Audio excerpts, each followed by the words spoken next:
郑小星，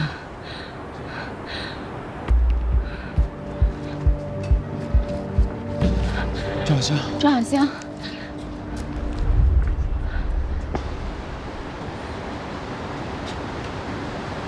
我知道你为什么害怕了。手术的时候，你一直是醒着的。来，跟我们回去吧，不手术了，也不会疼了。庄小星，你别动，你别动。来，把手给我，把手给我。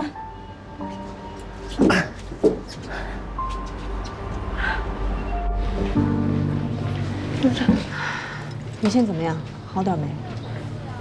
一直躲在休息室里哭呢，说全怪他。护士长，这事儿咱们院里会怎么处理啊？责任呢是主任担下来了，不过于倩肯定是会被扣奖金，要写检讨的。又是这样，那护士也是人，还能不吃饭不上厕所啊？啊，别抱怨了。哎，你好，王警官。哎，张林的父亲已经找到了，叫张志强，查到他买了回乡的火车票，已经联系车站的派出所进行拦截了。那太好了，那你们辛苦了啊。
爸爸不离开你。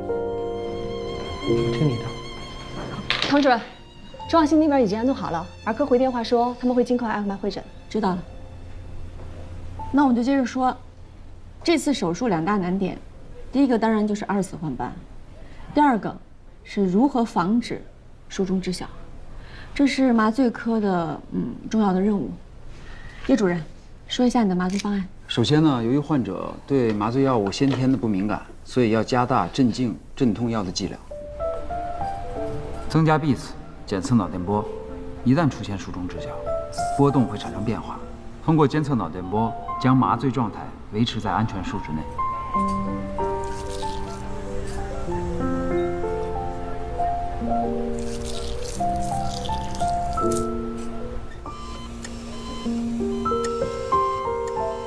谢谢。不客气。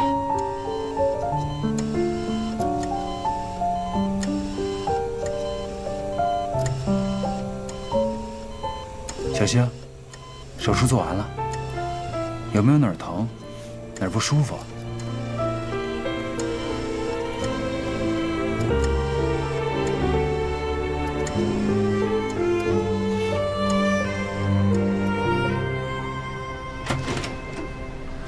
唐主任，刘太太，我刚下完手术，很累。如果你还想说上次那些话，我劝你还是算了，就5分钟。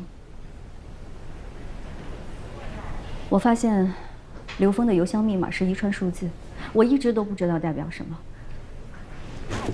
直到在书房的抽屉里发现了这张照片，密码是你的生日。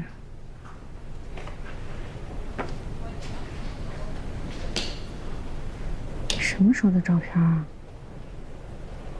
我不知道你们10年前到底发生了什么，但是唐佳瑜，你现在是一个成功的外科医生，你什么都有了，而我只是一个家庭主妇。我不知道你回来的目的是为了什么。如果是重温旧情，我想请你记住，这个男人现在有妻子，还有2个孩子。我希望你不要破坏一个这样的家庭。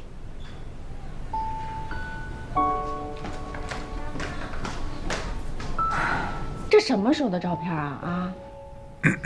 你说，都10多年了，你还留着它干嘛呀？最关键的是什么？邮箱还有我的生日密码。别说他生气了，我要是他，我也生气。哎，这就当时同班同学劈着玩的，这乱七八糟，传了那么多年谣言，说我追你，你看我什么时候承认过？那你也没解释过呀。你这次能不能回家好好解释解释？下次别让他到医院堵我了，让人看见真误会了。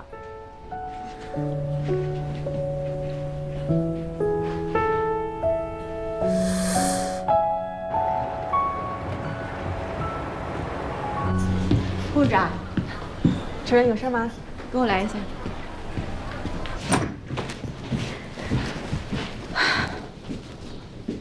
主任，这什么时候改的呀？昨天晚上我让工人刚刚弄好。可这是你的办公室啊。从今以后，这里就是护士的值班室。他鼻子怎么了？种在值班室的柱子上了。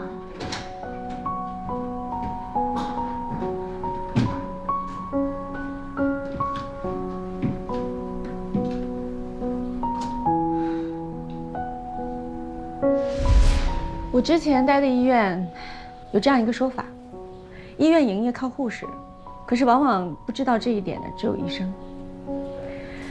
有很多医生会忘记这一点，包括我自己。将来如果我再忘了，记得提醒我。谢谢你啊，主任。可秦主任那边怎么办？这2天他到处在说你要给他一间高年资医生的值班室。给他了。哎呦，谢谢了啊！哎，说什么呢？哎，你说我是不是被这个女人给涮了？理论上吧，主任是没有食言的啊。人家说给你间值班室，但没说是哪间啊，对吧？对啊，老秦，要怪就怪你没跟主任说清楚。那还用说呀？我以为腾出来的就是他现在要搬进去那间呢，谁想到还有个这么个地方。哎呦，他这简直就是一个偷梁换柱。哎呀，不是，这还多了一个柱子。哎呦，我的天哪！哎呀，哎呦，说，你这地方挺好啊，你这有绿植啊，单人床，还有这个人身格言。周小新出院手续办好了吗？唐主任，现在应该正在收拾。赵小新出院了。对啊。哎，我的房子没租到。为什么呀？那天为了找钟小星，我没有接中介电话，结果刚好有人要租房子，房子就出去了。所以我告诉你啊，你欠我一套房源。怎么是我欠的？要欠也是中介欠的。那如果你要早点把情况说清楚，我们就不用这么劳师动众了吧？我也不会错过签合约的时间。由此推算，就是你欠我一个房源。行，我欠你的。不过，谢谢你，在手术中能坚决的叫停手术。如果不这样的话，这孩子再经历一次疏中知晓，钟小星这一生估计就毁了。唉，这手术室啊，就是一个不允许犯错的地方。犯一个错误，就送掉一条人命。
行政管理助理，真行，居然能瞎编出一个职务。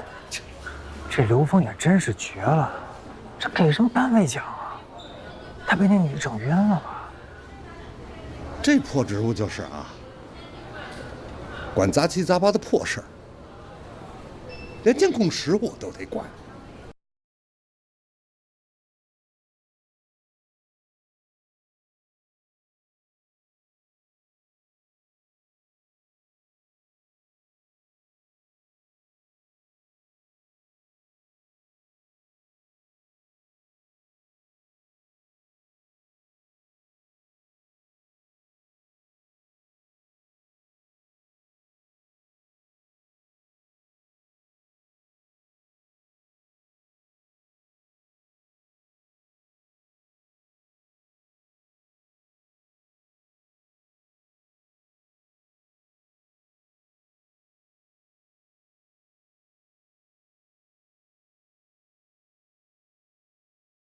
真是，今天这哪？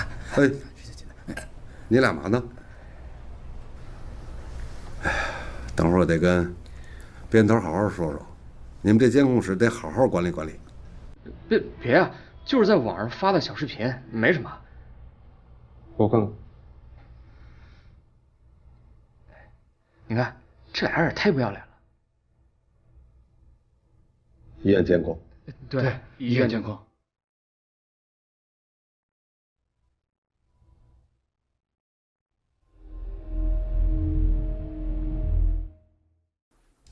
这是我大姨，前年心梗；这是我大舅，去年心梗；这是我妈，今年心梗。3个搭桥手术，老人年纪大来不了，我帮他们开药。您照这个单子，开3份。开不了，得病人亲自来，看恢复情况再调整药量。不开是吧？不开我投诉你们。手指长，高度近视，胸口还疼，这不就是马凡综合症吗？大夫，我是不是主动脉夹层了？大夫，我怎么办？我好害怕呀！你这主动脉正常，检查也都正常，家里也没有人确诊过，所以不支持马凡的诊断。可是我上网查了，网上说这就是马凡呀。别的孩子世界各缺损都能用微创，为啥我家宝宝就得开胸？你家宝宝除了视缺，还有别的心内畸形要一起处理。那也可以微创呀！现在医学这么发达了，听说什么都能微创。要不宝宝长大了穿不了比基尼啊。恢复挺好的啊，继续吃药，3天后再来复查。哎，好，谢谢冯主任。下一个。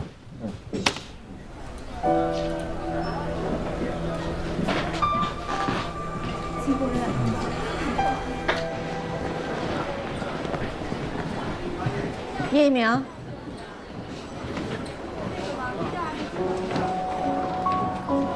第一次出门诊，感觉怎么样？哎，就那么回事儿吧，没有收到一个开刀的病人，要么是来复查的，要么是来开药的，还有几个在网上查出来自己已经确诊是绝症的。这医生啊，最怕病人自己在网上查自己的病症了。互联网时代，每个人都觉得自己是个医生。哎，你怎么在这儿？怎么没在手术室啊？啊，有一个会诊，正好路过。唐佳瑜，跟你说件事儿。啊，那你们说，我就先走了。没事，就2句。这个心脏外科峰会给医院发通知，邀请你做主动脉分论坛的主讲人。你准备一下发言稿。这个会议流程呢，不让助理发你邮箱。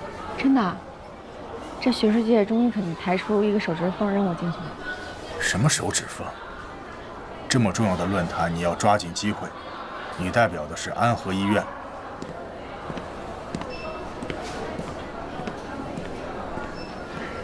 这刘峰怎么了？我老婆找你干嘛？找我干嘛？给了我这张照片。不知道啊，可能是因为最近太忙了吧。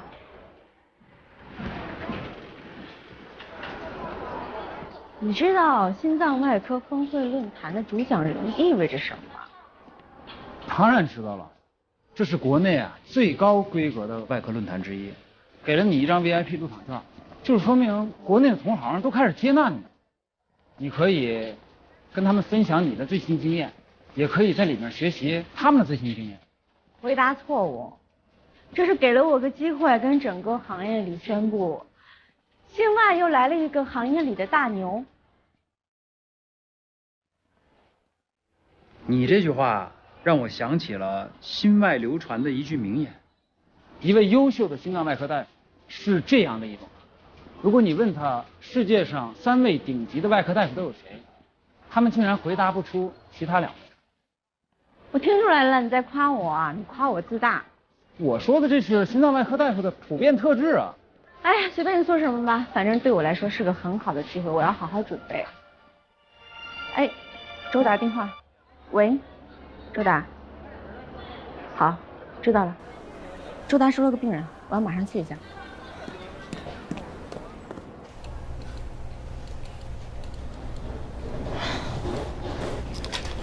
这心脏都粘胸骨上了，没法下刀啊。江美丽，哎，到。病人情况说一下。主任，患者叫方宁，今年36岁，3条冠脉全堵了，左主干堵了90%，具备搭桥的手术指征。可是患者已经做了3次搭桥手术了，他这胸腔粘连得很严重。36岁就搭了3个桥了，典型的家族高胆固醇血症。是啊，脂类代谢疾病中最严重的一种，特征就是早发性的心脏疾病，儿童时期就有可能得成冠心病。主任，刚才我就问诊了，方宁是12岁的时候确诊的。周达，哎，病人怎么找到你的？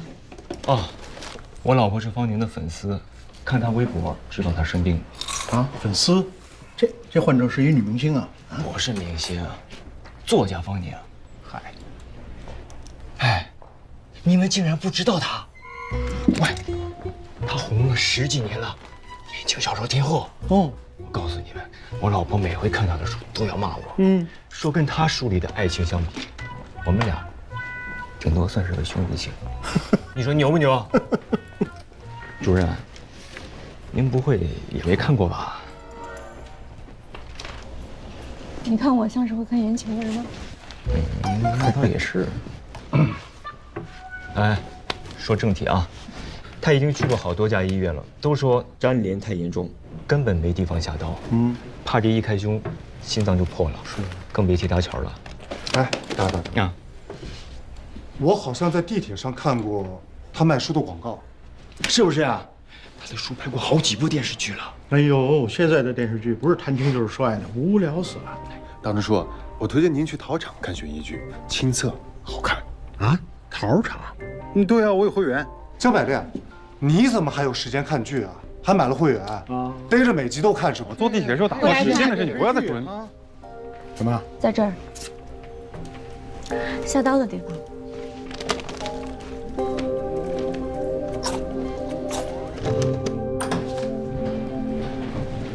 方宁，感觉怎么样？还好。唐医生是吧？对。周医生说你很厉害，我还有的治吗？当然能治好了，医生啊，一切都用最好的，花多少钱不是问题。这位是？哦，我是方宁小姐的经纪人丁志鹏，大家随意一点，叫我丁总就可以了。方宁的情况是这样的，他的父母呢很早以前就不在了，他也没什么亲人，所以之后有一切的医疗问题都找我对接和沟通。赵阳这2天就回来了，他会来医院的。赵阳是我男朋友。方宁，你的心脏和胸骨之间是有间隙的，还是可以手术的。真的？你先别激动，躺下。你听我把话说完。人体呢，能供搭桥的血管一共有9根，你之前做过3次搭桥，已经用了5根，所以我们要确保你剩下的桥血管还适不适合做搭桥。其次呢，就是你的胸腔粘连太严重了，就算现在做了搭桥手术，很快会再度，所以我们必须要想一个能够让桥血管长期通畅的办法。这2点满足不了，还是没有办法手术。那具体需要多长时间？你们有几分把握？需不需要找一些外院的专家来会诊什么的？作为方宁的经纪人，我不允许在这件事上有任何的闪失。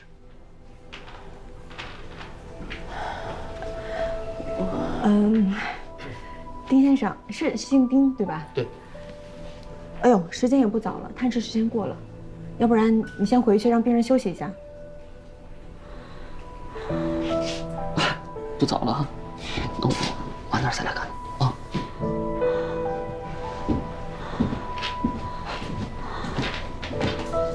谢谢。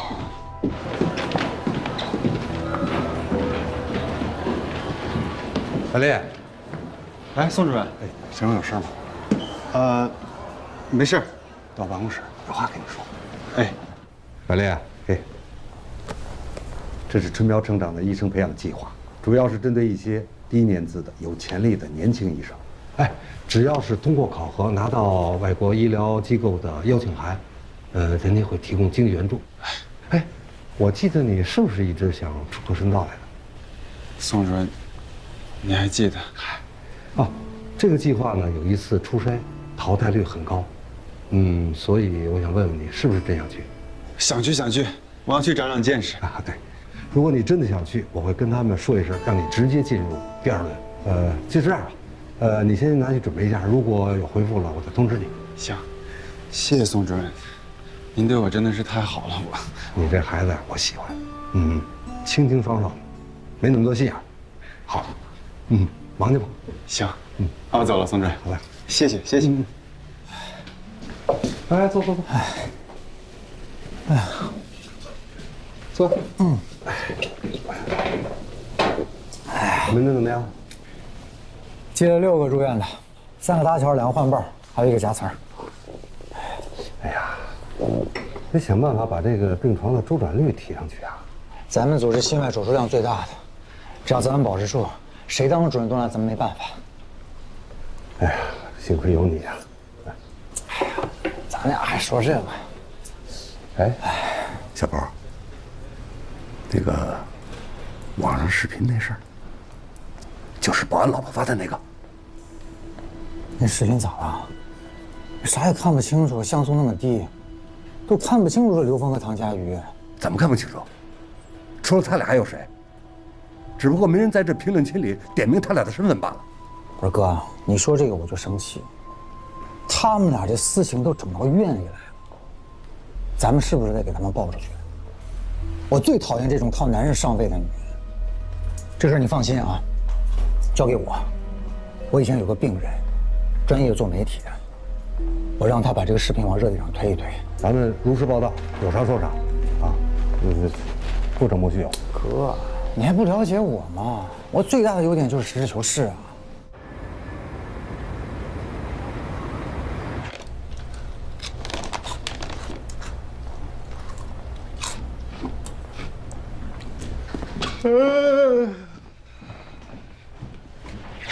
主任，你还没走呢。我在看方宁这些年的病历。哎，可是为什么用大钟树的电脑看？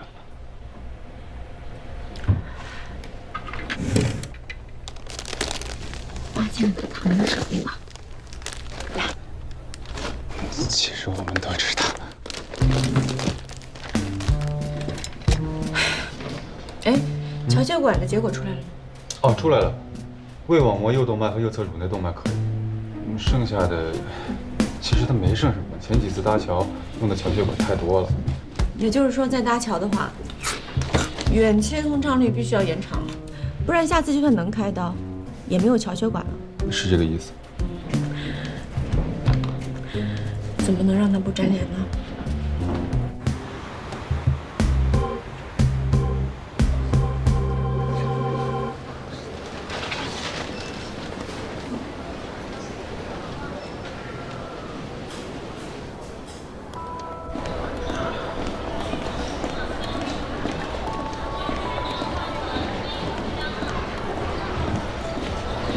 早。早。崔主任，今天医院里的人都很奇怪，你应该知道为什么吧？有吗？没有吗？到底为什么？行吧，那就让我来当这个恶人吧。啊，看吧。好，大家在看的就是这个。对。就是因为这个。啊。谢谢。不客气。哎，这脸都看不清，这帮人就瞎评论，他们是不是有病啊？我得教育教育他。就是因为看不清，才能随便说。小龙，小龙，这不是你吧？是我，是我。哎，你别说，还真行。当然也不可能是你，但也绝对不能是我呀。这个，所以说，用私生活有问题来对付一个人呢，永远是最有效的方法。只要说这个人私生活不检点，分分钟名声完蛋，想找补都找补不回来。我觉得这是造谣的人有问题，而且是人品问题。哎呀，这个事儿如果查下去啊，跟你说吧，最后倒霉的一定是唐佳瑜，刘副院长一定是没什么事。哎，你们想想，谁会在那个视频的底下评论啊？这会是谁？嘿，哎，我这虾条哪儿去了？这不是唐主任和刘副院长吧？视频你们都看了吗？那你觉得是谁啊？我觉得。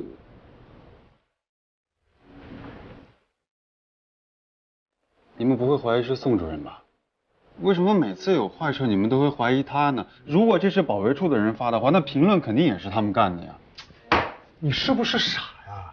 保卫处的人和唐主任还有刘副院长又没冤没仇的，干嘛要在网上写安和医院T星外科女主任和 L 姓男上司这种指向性明确的话呢？这一看就是咱们科人做的。那也不一定是宋主任嘛，你们这总是冤枉人。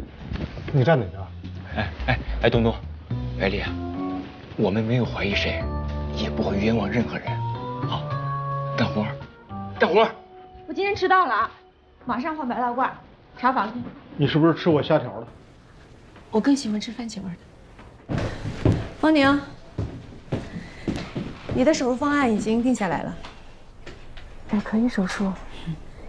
因为你胸腔内粘连严重，所以如果按常规的在你的心脏前侧搭桥的话，桥血管很快会再堵，所以我的方案是将桥血管绕到你的心脏后面，直接搭到冠脉上，这样桥血管的远期通畅率会高很多。但是你已经做过3次手术了，所以我们要把你剩下所有的桥血管全部取下来，连在一起才够长。手术风险高吗？非常高，但是这是目前唯一的办法。我愿意冒险，就是手术能不能再等一等？为什么要等？你不会又是等那个赵阳吧？我有分寸。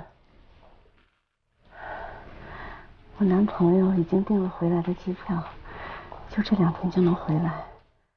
我还是想在手术之前再见他一面，这样就算万一手术出了什么问题，我也没有遗憾了。方宁，你自己要清楚一点，你的冠脉已经堵了90%，只有10%是畅通的。如果这10%再堵了，非常危险。我要等他。几针要盯紧一点，有什么问题马上安排手术。明白了。唐医生，你们先去查房吧。好。有什么事吗？唐医生，您看是这样啊，您能不能编一些你们那种医学理由，让方宁今天就手术？不能，病人要等她男朋友，我们要尊重病人的意愿。那是什么男朋友啊？他俩1年都见不上世面，那男的就是玩的，拿他当提款机。唐医生，您作为他的主治医生，您难道就眼睁睁看着他等死吗？我做不到，要尊重病人的意愿。朱护士，19溴胺加可达龙，300毫克配成50毫升泵入。医嘱呢？口头医嘱。下不为例啊。你先等会儿签个字儿。好，小朱。哎。把床架片安静。好。要不你看那个药柜里有没有？我帮我拿一片得了。你等一下，廖主任，这边先弄过来。哎，小朱，你短视频你看了吗？那个 T 姓女医生跟那个 L 姓男上司，这俩人，我看着好眼熟啊。廖主任，我们护士长说了，不让我们谈这些。哎呀，这有啥不能谈的？不是八卦吗？过分了吧？你跟谁说话呢？真没礼貌啊！跟宋宝德养的看门动物说话需要礼貌吗？说谁呢？干嘛动手啊你？龙向东。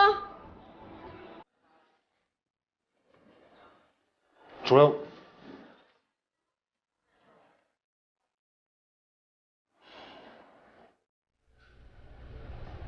龙向东，你在护士站打架，你脑子是不是坏掉了？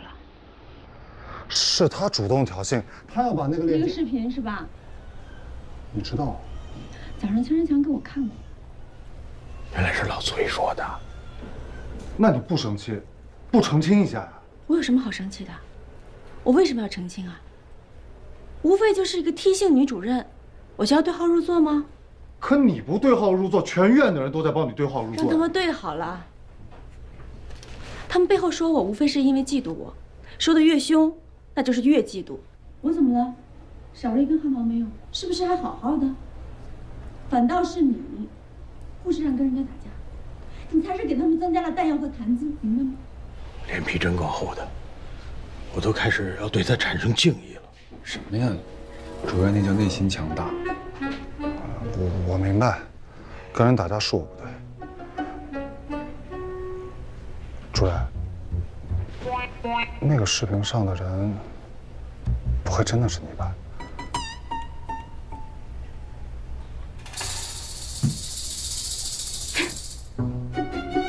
刘向东，你还记得我在远远病房跟你说过一句话吗？重复一遍。你说，关我啥事？我明白了。出去。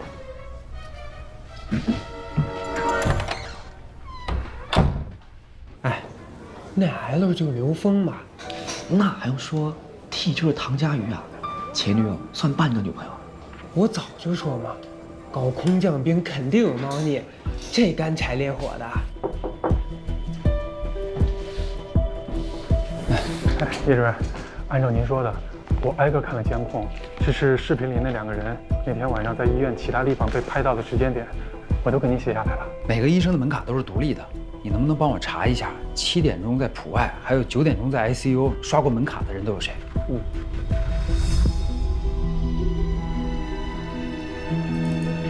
是他。宋主任，啥时候给俺做手术啊？啊，您这情况我们会尽快安排的啊，您放心吧。啊，好，谢谢宋主任啊。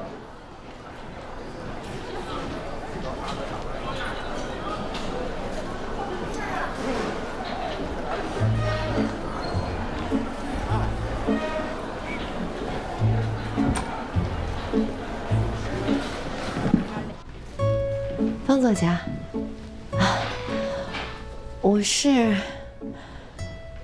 我是您忠实的粉丝啊。这本书是您出版的第一部小说，我已经买了10几年了，希望您能给我签个字，签个名。当然可以。啊，谢谢。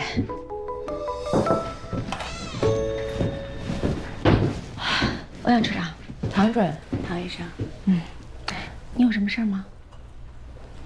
我来检查你们的卫生达不达标。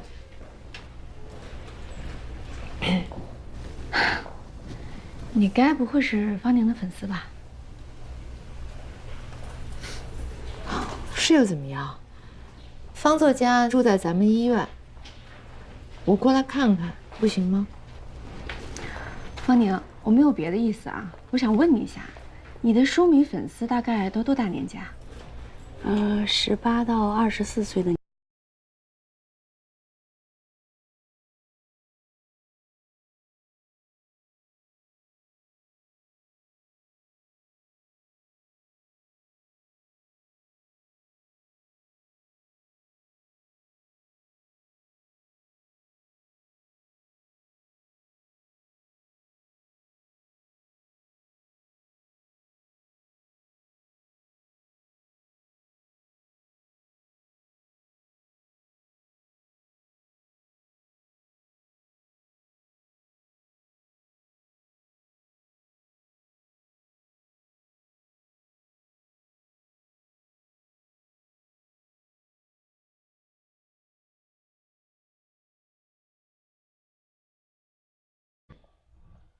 真假的真，给予的予。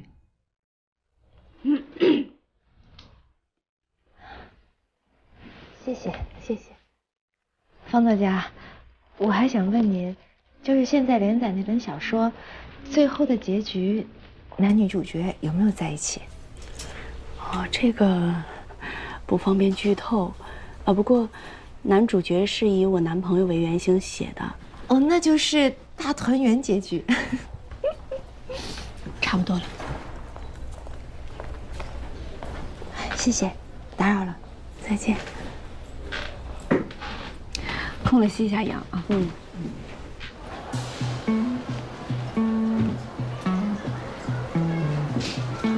言情和你很不搭，有什么不搭的？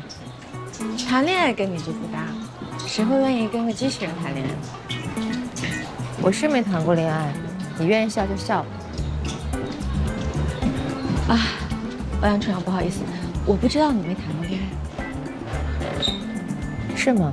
我以为你知道，故意说的。他们在背后都叫我圣斗士。圣斗士，这个名字起得还挺妙的。那也没有某些人的视频被传到网上妙。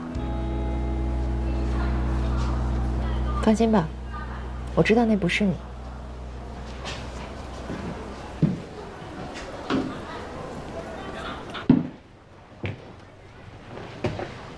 你是怎么知道那不是我的？连我们小组的人都不能确定，那是不是我？这是对安和医院的污蔑，所以我听到网上传闻的第一时间就去了保卫处调取了整个监控的视频，而不是网上那10几秒。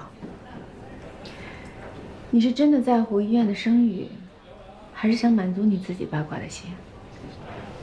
两者都有。我看了之后就知道，那不是你。你怎么知道不是我？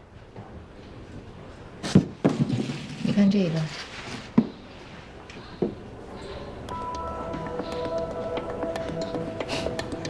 这跟网上的视频有什么区别？还不是啃来啃去的？区别很大。咱们医院的手术间分3个区域：污染区、半污染区和清洁区。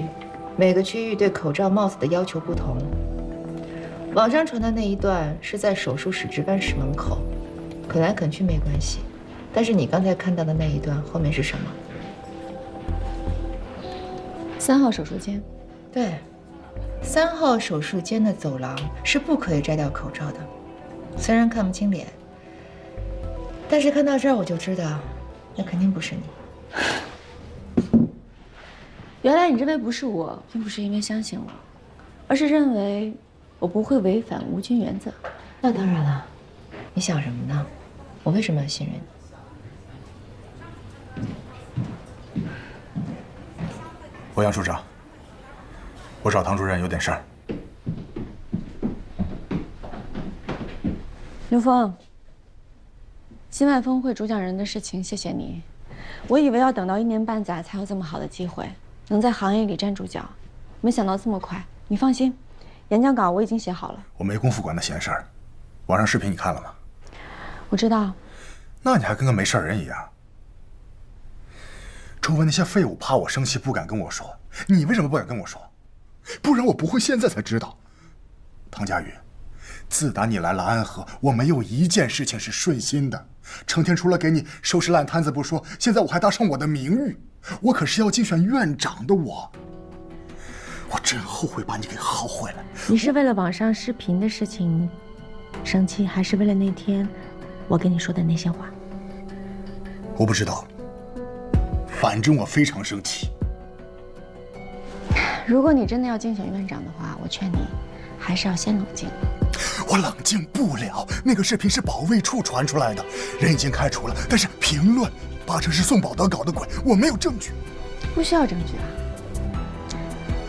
我劝你，你就把这件事情当成是发生在别人的身上，然后仔细想一想，作为一个医院里的领导，要怎么应对就好了。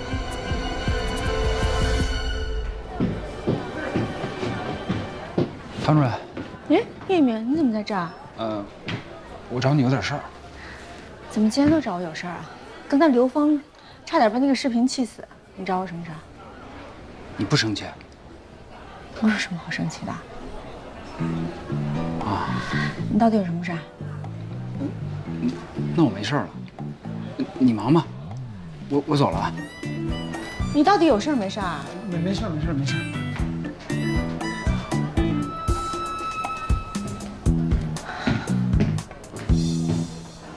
主任，您签个字。哎，那视频你看了吗？听说是宋主任找人评论的，真够下三滥。可不是嘛，听说陈汉文知道那男的是谁。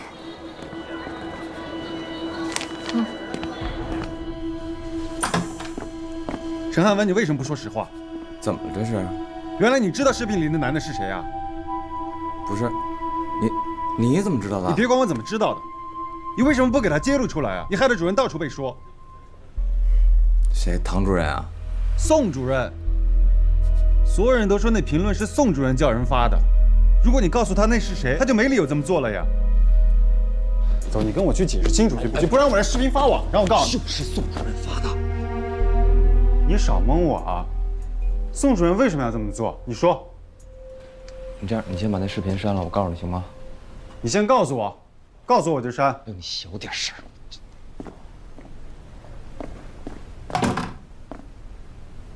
是这样，我今天看到视频的时候，我就跟他说，我知道那男的是进修医生小李，不是刘副院长啊。结果宋主任说，让我先别告诉别人。宋主任还笑呢，他说，小李给他提供了好素材。你就不听我话，你不听我话，迟早被害死！滚！我再也不想见到你。你去看一下房东。你现在情绪不能太激动，刚才因为情绪激动有些气喘。没事。必须要手术了，不管是谁，都不值得拿自己的生命冒险，明白吗？是我大半辈子的言情手术。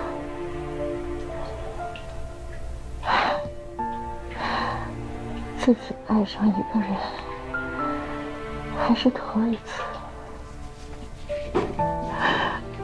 他们不知道，已经36岁了，我才第一次爱上一个人。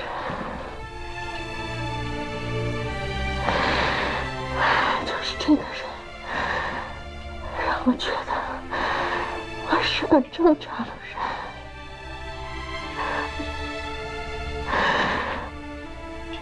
我想做个正常人，我要等他。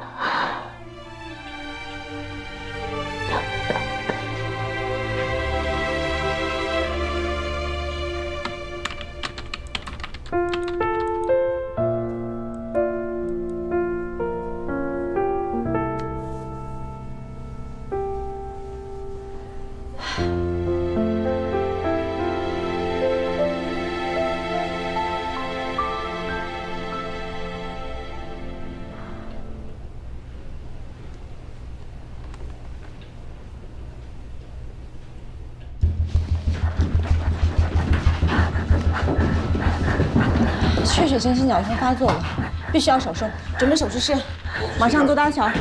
入睡之后，准备做主动脉群脑反搏。好。我不想一个人死去。方宁，都什么时候了，你还等？你现在病得很严重，必须马上手术，知道吗？不能再固执了，快点！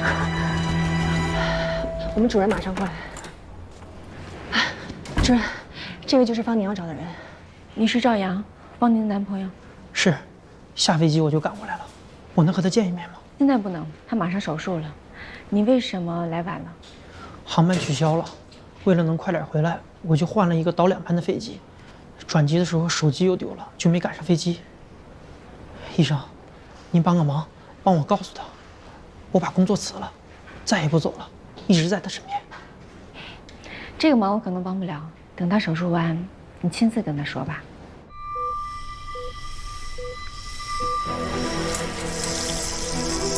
龙向东，一会儿取右侧颅内动脉。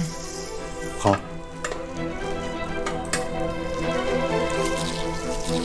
好。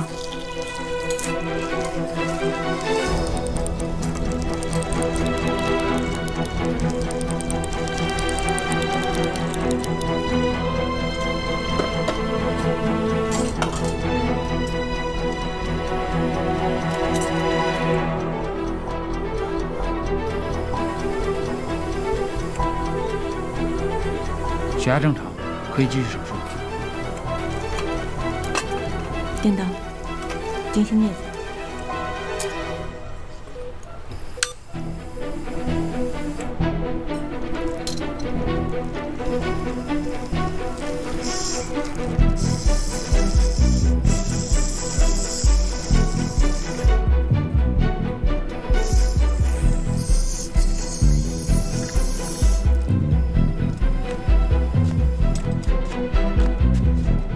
大的撑开器。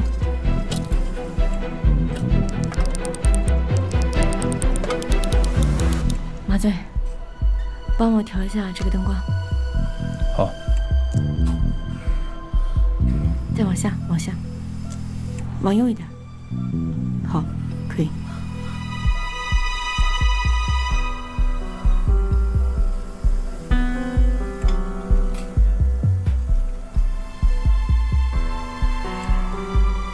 病人情况怎么样？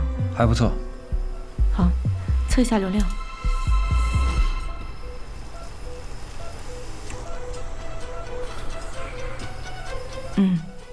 流量正常。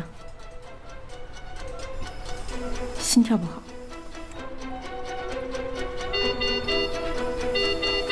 心脏失颤，失颤！快，除颤板。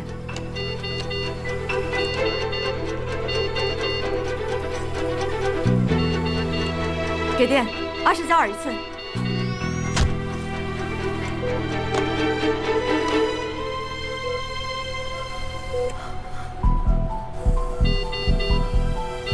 还是不太好。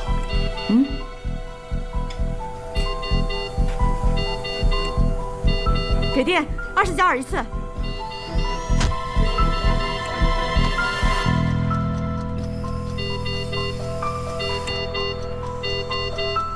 回来了，回来了，回来了。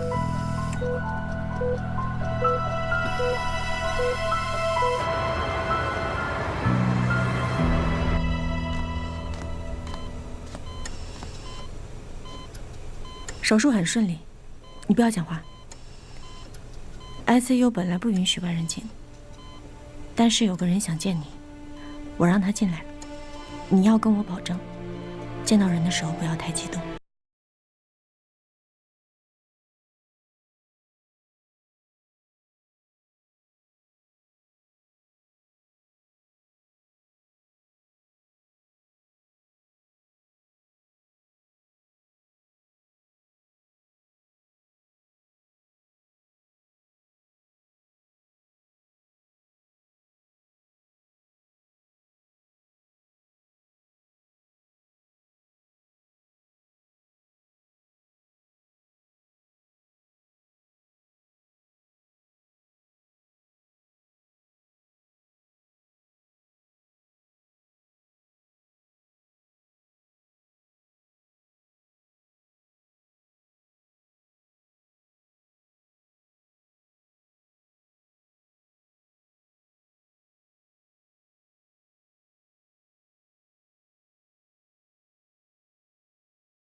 怎么了？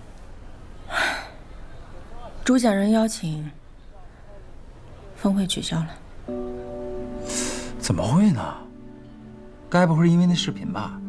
没有明说，只是说在峰会期间不希望网上有除了医学之外其他的评论。这算什么话呀？你不会到现在还不生气吧？我生气，我很生气。我准备了那么久，论文都写好了，就因为莫须有的事情，全白准备了，什么都没了。叶一鸣，我想你帮我一个忙。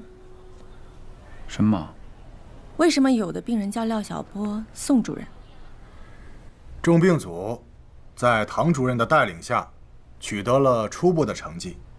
但由于肩负着临床任务和科研任务的重任，人手紧张。院长意思呢，就是暂时借调廖晓波到重病组。我不去啊。不是那，我还有很多病人呢，刘院。刘院长，廖晓波是我这个组的，你把他调走了，我是忙不过来怎么办？有问题，向院长反映去。散会。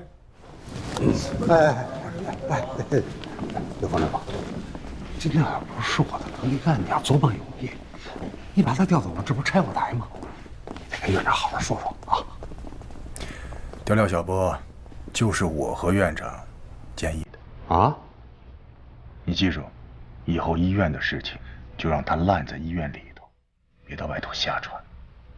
还有，廖晓波替你出门诊的事，这反正都是出诊接病人，接谁有什么区别？别的医疗组不都这么干吗？这不能成为理由。为挂号病人看病，那是医生的天职。对你的惩戒措施，医务处会通知你。正好，廖晓波调过去了，你呀可以亲自出门诊了。好自为之。哎，主任，这2年晚上全是你的新闻。不会啊，又来了。不是，是方宁。他出院后呀，在直播里跟粉丝分享这次的手术经历，说要不是唐医生你呀，他就接不到他的男主角了。你看，现在网上好多帖子都在说这事儿呢。P 了吧？哪 P 了呀？挺好的，没本人好看啊。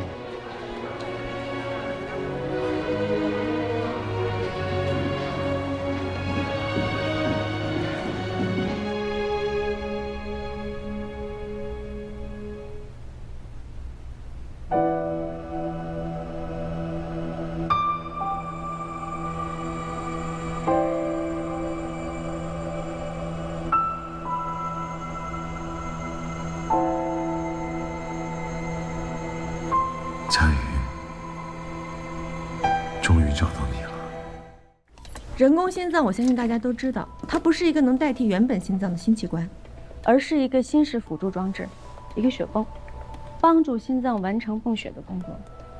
国际上对人工心脏的研发从50年代开始，90年代兴起，到了2003年才常规开始使用，一共经历了3代产品的替换。目前最先进的是新伴侣3代，在国外也刚上市不久。这台机器长这样。新伴侣3代采用了最新的磁悬浮技术，和2代有轴的机器相比，磁悬浮做到了完全无轴，所以大大的降低了血栓的形成，在安全性上是非常明显的。所以我们要研发的目标就是新型磁悬浮人工心脏。今天一早约大家来开会，就是让大家心里有个数。好了，说完了，查房吧。哎，对了，主任，其实工程师这一块我倒是有个人选。那你刚才不说，资质怎么样？资质倒是不错，但是他这个人的性格有点……性格不是问题。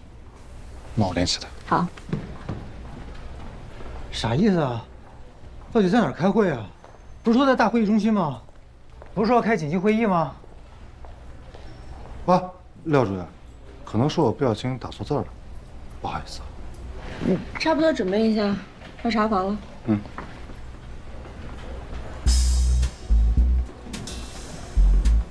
不行，上头这小子要整我。哦，我知道，你这把你调重病组来，就是为了让大家经常能开心一下。你以为是因为你帅啊？是我不帅吗？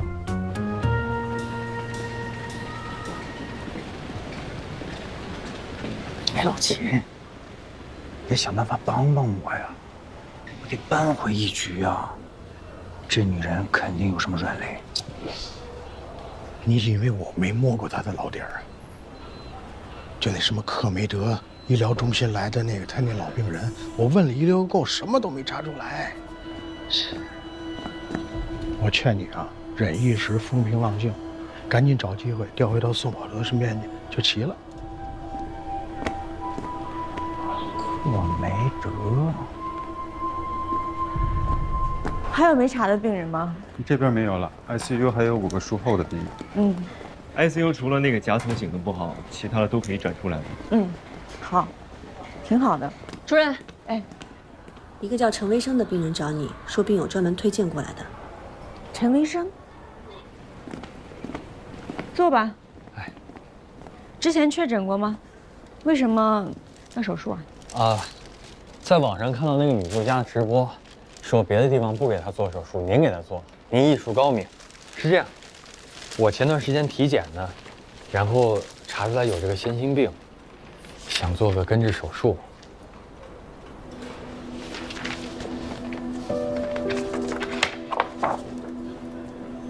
你这是矫正型大动脉转位，心脏的形态和正常的也不太一样，但是基本功能可以保证。虽然合并了轻度的肺动脉狭窄，但是问题不大。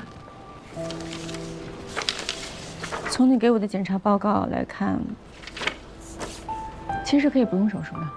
我觉得你给我这些所有的报告来讲，手术的指征有点牵强。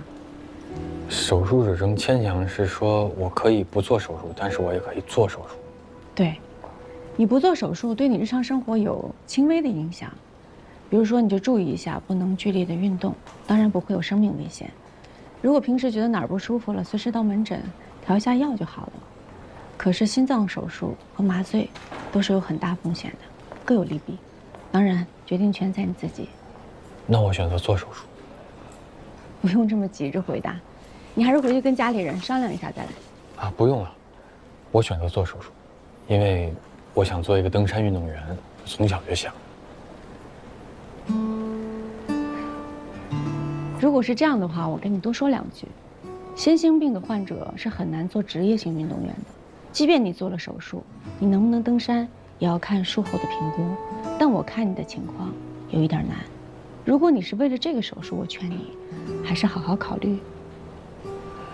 您说的这些我都知道，但是我还是想选择做手术。其实我就是想要一点希望，我能接受。你这个人还挺执着的。那就给你做一个心肺功能的测试，然后决定手术的方案。哎，好，谢谢您啊。杨百丽，你来，带他去做一个 CPET。你跟江医生走。好。对了，你之前有什么基础疾病吗？没有，我没有基础疾病。您好。那就好，去吧。谢谢您啊，没事。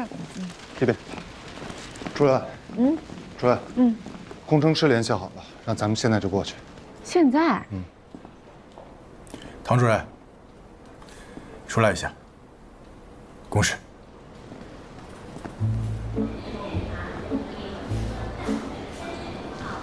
什么事啊？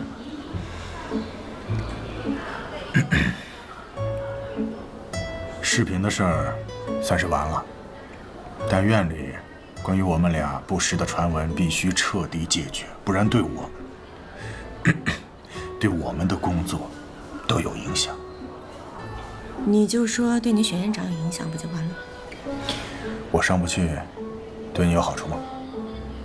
那有什么彻底解决的办法？很简单，让周林来医院，中午啊，我们3个人一起到食堂吃顿饭。我不信，多尴尬啊！他们说什么，我根本不在乎。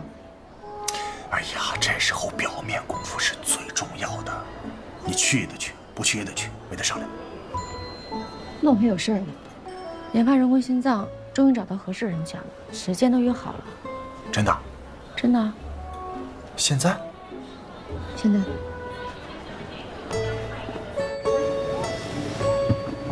主任。不是说好改时间的吗？怎么就？为了躲麻烦。哎，对了，你早上说这个工程师人有点怪，怎么个怪法？你先看一下。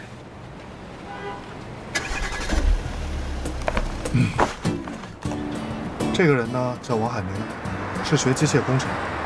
他之前一直在国外留学，加入了一家人工心脏研究所，一待就是10年。这个人啊，一直惦记着回来建设祖国。去年的时候啊，他就回国自己创业了。据说他现在已经做出了全国唯一的全磁悬浮人工心脏的样机。样机啊？数据也不错。总的来说呢，这个人的性格还有他的人际关系就是一团糟。我对他能否和咱们医院达成合作，真的持怀疑态度。不过也说不准啊，说不准他跟主任你也挺合得来的。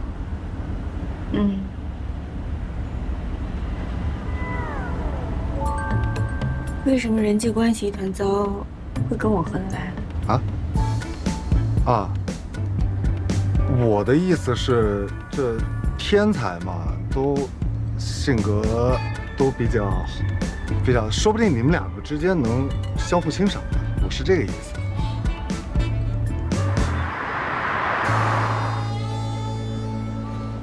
王工，安和医院的找你。谢谢。谢谢。你好，我是安和心外的龙向东。这位是我们心脏中心的主任唐佳瑜，之前电话里跟你说过。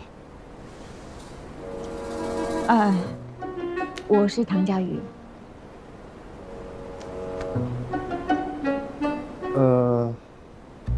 不用看了，那个是假的模型。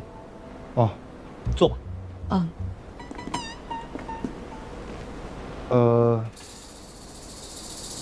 你随意。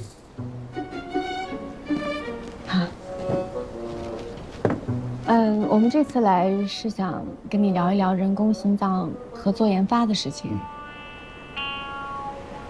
我先自我介绍一下。我已经了解过了，你是国内医学院毕业，后来拿到了国外执业医师的资质，然后在科梅德医疗中心接受了住院培训和专科培训，后来成为了那里年薪最高的主治医生之一。期间你一共做了258例人工心脏植入手术，这当中包括 HeartMate 2代和刚刚上市不久的3代。这个数字在同资质的医生当中算很高，但不是最高。我说的没错吧？说的完全正确。你是怎么知道的？网上查的，一查都有啊。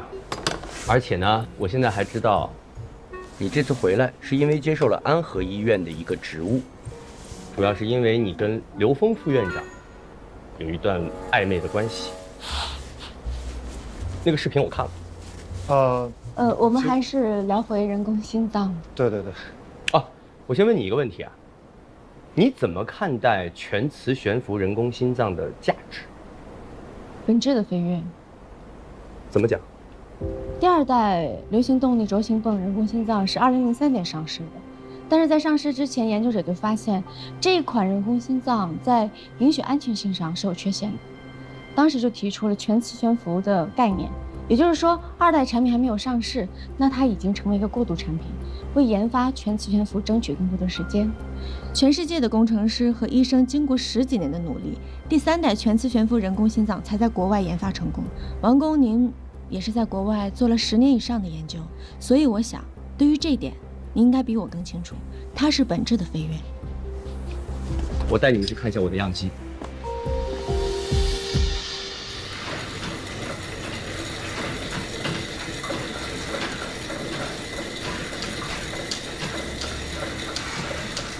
好了，差不多了，停下来吧。来，下来，我帮你拆。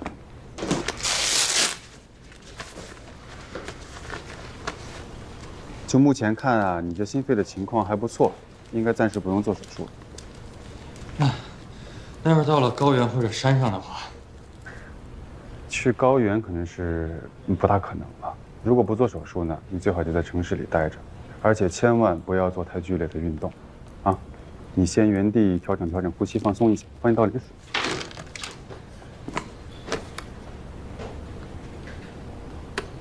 水，你稍微等我一会儿啊，稍微等一会儿。哎，护工，没水了，帮我换桶新的水。大壶水没了，帮我换一个。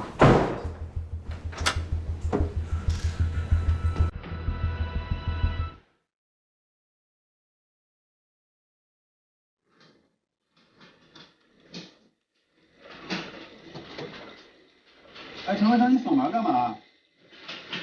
哎，你别提了，你不能剧烈的运动。快下来！开门把门打开！你出了什么问题谁负责呀？这护手拿钥匙。陈维生，你听我说，你下来，你不能这么折腾自己，你这心脏受不了的。你下来行吗？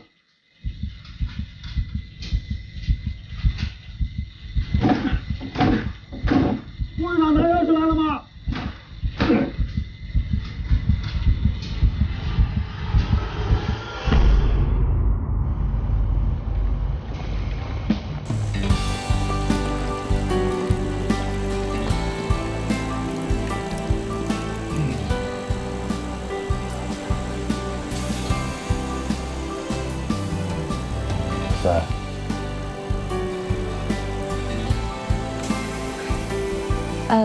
这个测试数据有吗？有啊，在我办公室。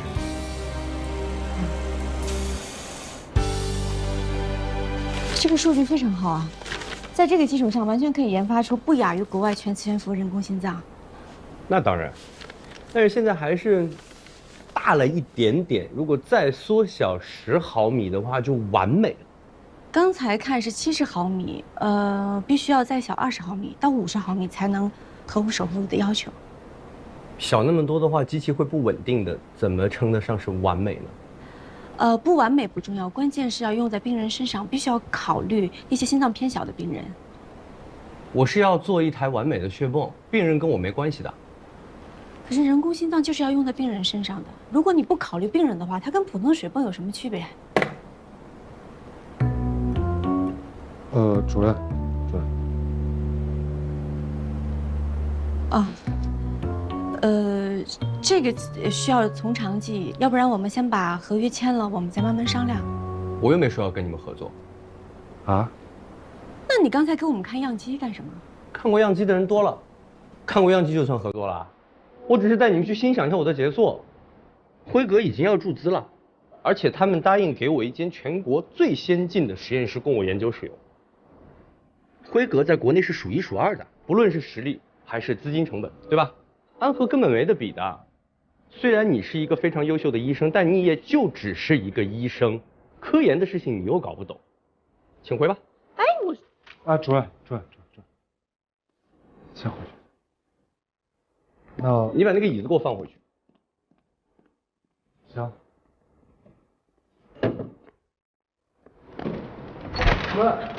主任，不好意思，是我没搞清楚状况。你是没有搞清楚他是有强迫症的自恋狂，还是没有搞清楚他已经决定卖身给辉格医疗了？第二，那其实。主任。喂。知道了，马上回来。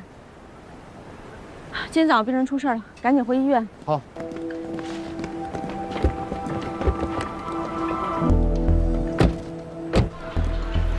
怎么回事啊？你这晕倒了。陈维生把自己反锁在心肺复苏室一通乱骑，结果心脏供血不足晕过去了，还伴有右腿出血。醒了之后说呀，原来右腿受过外伤，之后留下一个瘤子，我怀疑是假性动脉瘤，可是用加压的止血带都没有给他止住血。我觉得挺诧异的，就给他做了一个凝血因子测试，结果你们猜怎么着？现在人在哪儿？主任。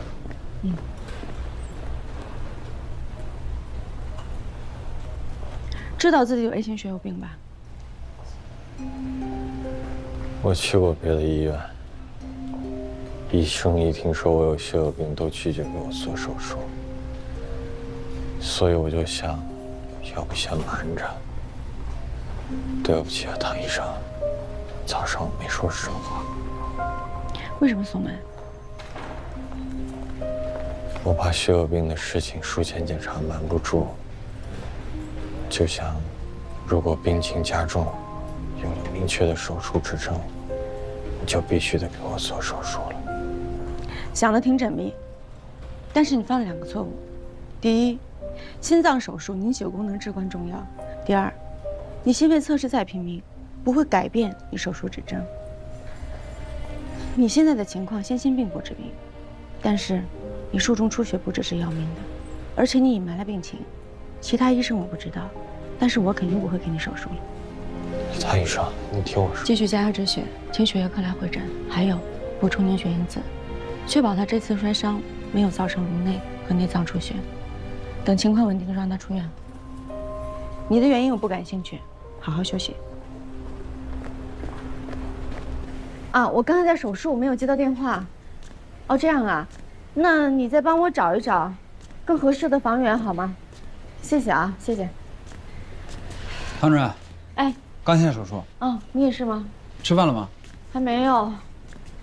食堂应该没有饭了。我有办法。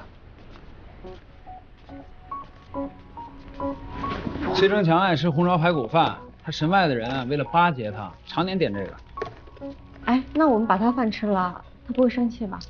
你以为他没偷过我的盒饭？每次我饿得半死的时候，就看他给我留了张纸条，说谢谢你的饭，但是不好吃，下次请点排骨饭。天哪，太香了！哎，对了，我刚才听你打电话，是不是房子没找到，所以心情不好？哎，医院附近房子不好找，而且我进了手术室接不了电话，就算有合适的房源，还没等我看呢，人家租出去了。其实也不完全为了这个。那是为了什么？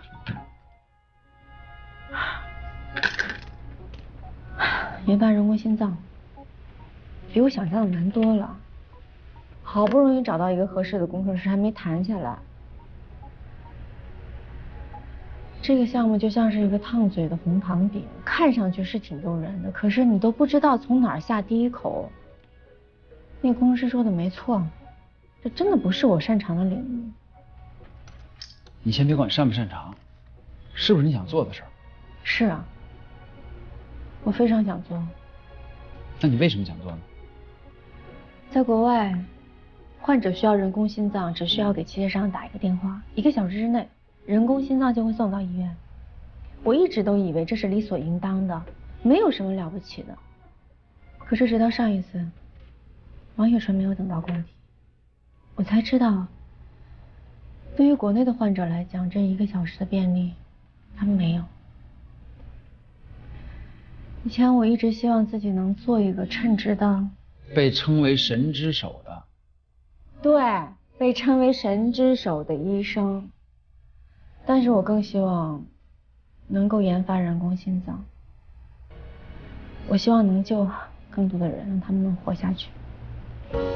虽然不知道能不能成功，也许会研发失败，而且还没有合适的工程师。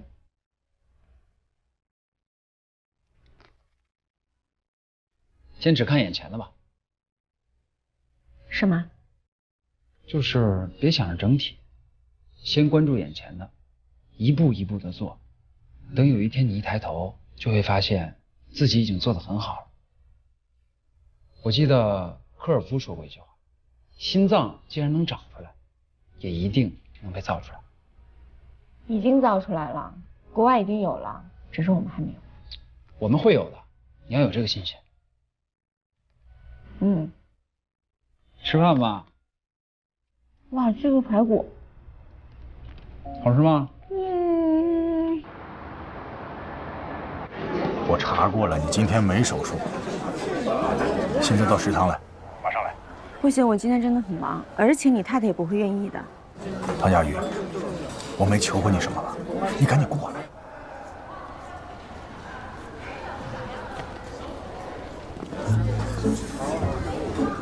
他们俩怎么在一起啊？这视频就是他。正式介绍一下，唐佳瑜，我老朋友，一位非常出色的外科医生，现在是我的同事，也是我的下属。刘院长好。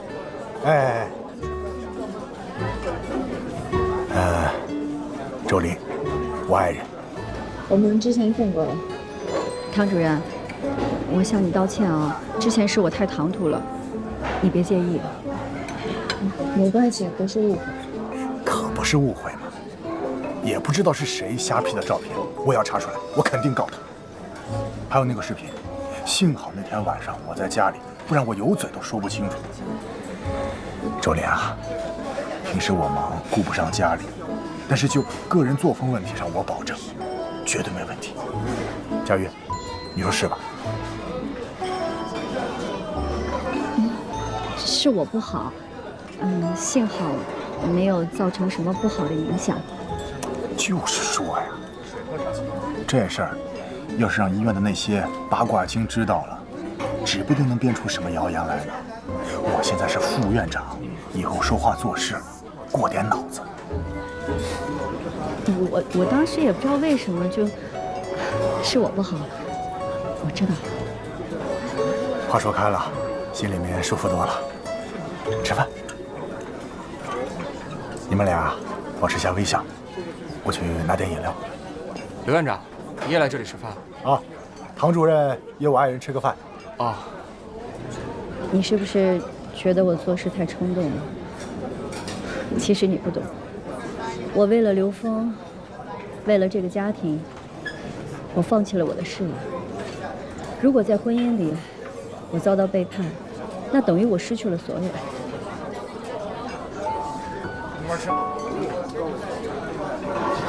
不懂，你又没结婚，你怎么可能懂？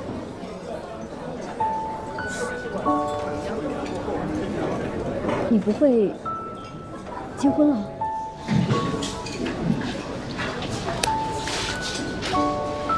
至少我明白，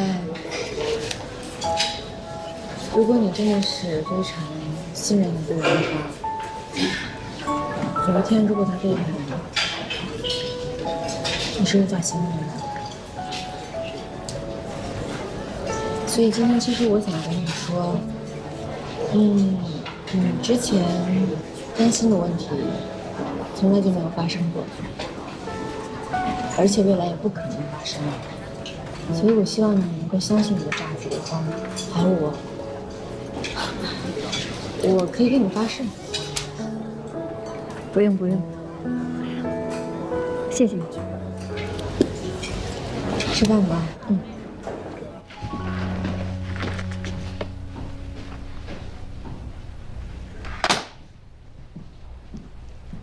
哥几个，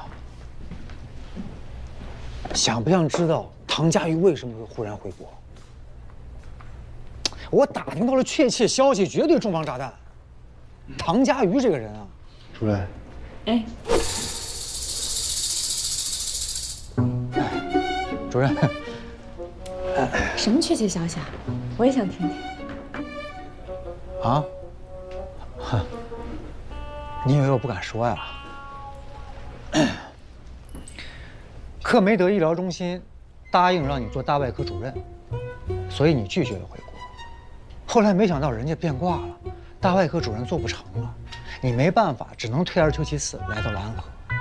所以安和从头到尾都是你的备胎。我说的对吗？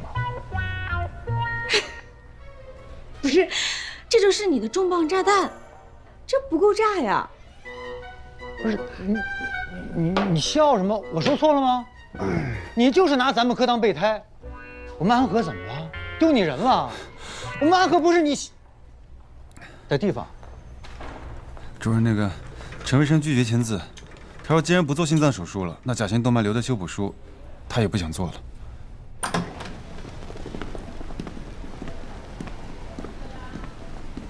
陈卫生，你腿上的甲型动脉瘤有股动脉分支连着，股动脉大出血，正常人都有生命危险。你是 A 型血友病的人，你为什么不签字？我说了，要么2个手术一起做，要么1个都不做。登山比你活着还重要吗？我真的不理解。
一定要做，你完全可以跟先性病共存，而且，就算是手术成功了，能够登上一座山的山顶的机会，也是微乎其微。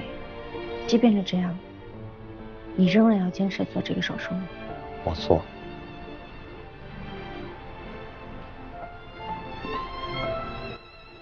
定明天的手术间，大动脉转外根治术加甲型动脉瘤修补术。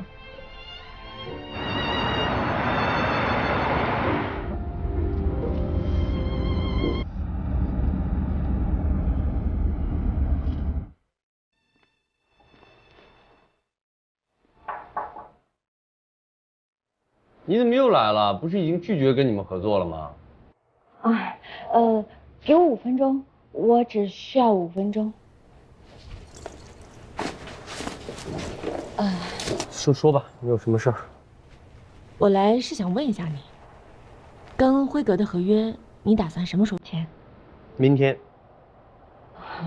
其实人工心脏研发，只要有医生跟工程师的合作，那才能够通过动物实验跟人体实验，最终通过药监局的审核，才能上市。换句话说，您现在需要的根本不是资本的入资，而是跟一个有植入经验的医生合作，也就是我。你不用说服我啊，我不会放弃跟辉哥合作这么好的机会的。我这么做其实是在为您着想。你看，所有的资本入资，他们的目的都是为了盈利啊，为了利润。可是您现在的这个样机研发还没有成功，这么早就得到入资的话，一定不会像从前那样专心致志研发，对吧？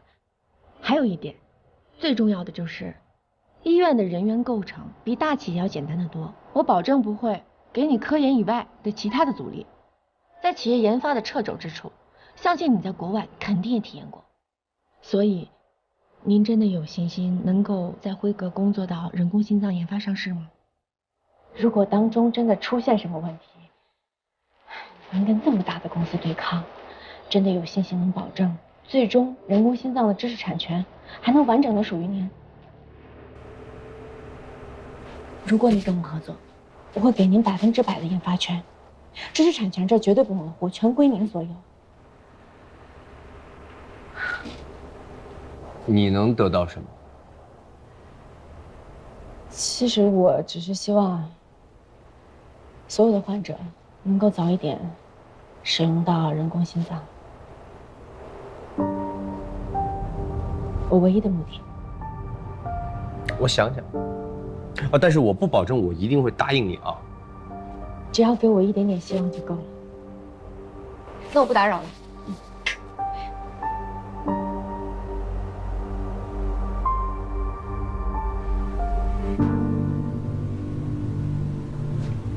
要打麻醉了。可是王海明还没打电话过来。那如果他一直不来电话呢？我也不知道。打麻醉吧，先手术。不用紧张。主任，主任，李主任，别紧张啊！今天手术最大的风险是出血，所以血液回收很重要。麻醉，凝血功能怎么样？放心吧，我会严格监控的。好，不用紧张，放轻松，一会儿就手术了。好，准备吧。开始麻醉。妈，我去上个手。我给你戴手套。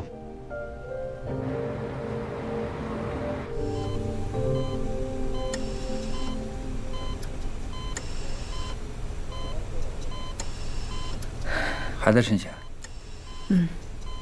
你看，你回去休息一会儿吧。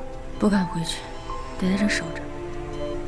如果术后吻合口渗血不止，半夜还要2次开胸。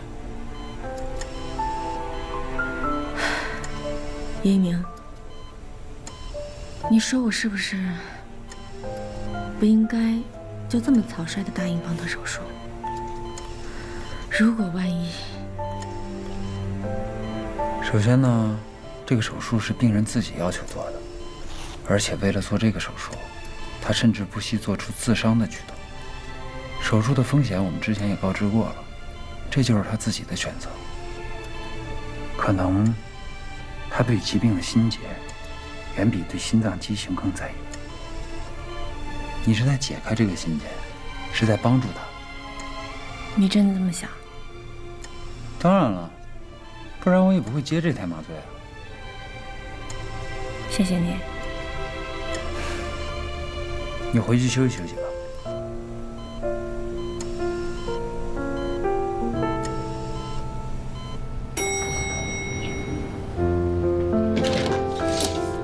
叶医生，才回来呀？啊，我一直听着你家门响呢。你爸，你找我有事儿？哎，是这样啊，我和我老伴呢要去上海照顾女儿，她刚生了孩子，我们想呢等着小孙子上了幼儿园再回来。可是这阳台这花啊，你看能不能搬到你那儿去？哎，不麻烦，浇水就行。没问题。哎，那我去搬啊。哎，等等，李宝，怎么了？你要是去上海的话，那你这房子租吗？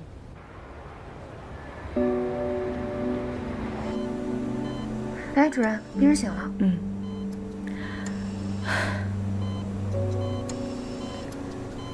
陈卫生，今天已经是手术的第3天了。中间你的情况不是很好，好在现在已经度过了。你的情况已经慢慢好转，过不了2天就可以转出 ICU。我不知道今后你能不能登山，但我想告诉你的是，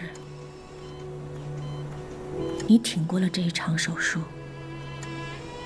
比你任何一次登顶都有意义。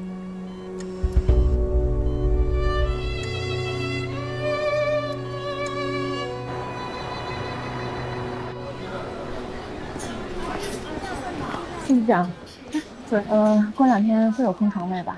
啊，有的。那就好。对，正好有人找你。队长啊，不会又决定让我做手术吧？那没准啊。真的呢，等你1小时了。王工，你找我啊？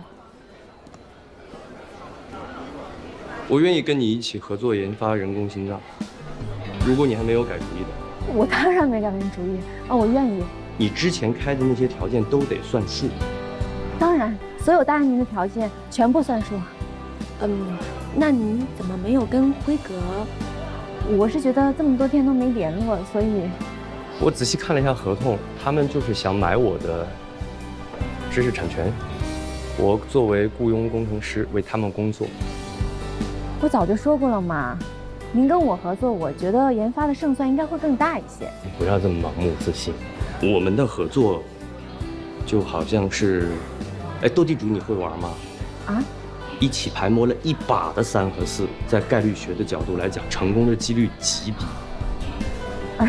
你还会打斗地主？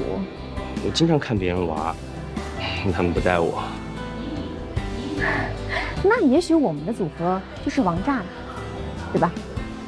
我带你去见一下我们正面组的同事们。我真的没有开玩笑，你要做好失败的准备啊！做好了，所有准备都已经做好了。是吗？啊，这边请。哎呀，太好了，太好了！这工程师简历不错呀，样机做出来了。哎，你去哪儿淘的宝贝啊？如果你见了他本人，应该就不会这么觉得了。哎，不管怎么说，这是好事儿，我们的科研迈出了一步，而且是很重要的一步。那如果没什么事儿，我先回去了，一会儿还有手术。哎，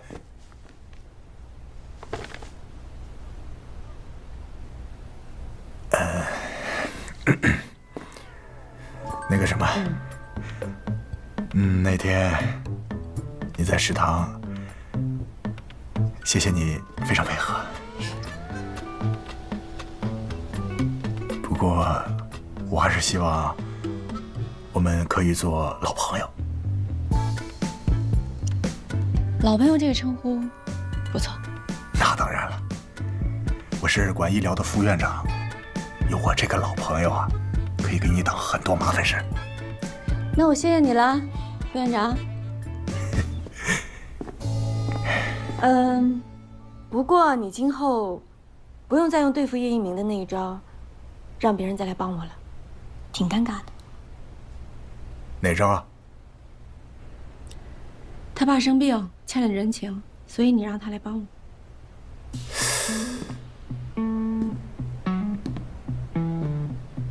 他跟你说的？对呀，今后不用再用了。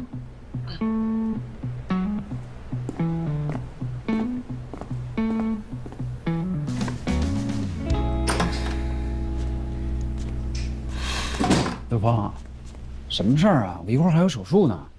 要你帮唐佳瑜，是我提出来的，所以，我有义务提醒你一下，别走太近。误会了，我和唐主任只是朋友。那他怎么知道老叶主任的事儿？就是有一次聊天聊到这儿就说起来了。我跟你认识多少年了？虽然说我们的关系看着不错，但那也是因为3年前老叶主任的事儿，我们才真的亲近起来。他来了才不到半个月，你就全盘托出了，那证明你对他放下了戒备。放下戒备，就是爱情第一步。那我要是喜欢他，你不会生气吧？不不是，我生气就不跟你说这些了，我是担心你。你是个轻易不动感情的人，你动了感情，我怕你受伤害。你真的误会了，我和唐主任真的只是朋友。反正就一点，这个世界上对唐佳瑜来说，手术是最重要的，其他的都可以割舍。我跟你说，他是我见过最没心没肺的家伙，你一定不要爱上他，千万要做到。好，我要是做不到啊，我这叶字我就倒着写。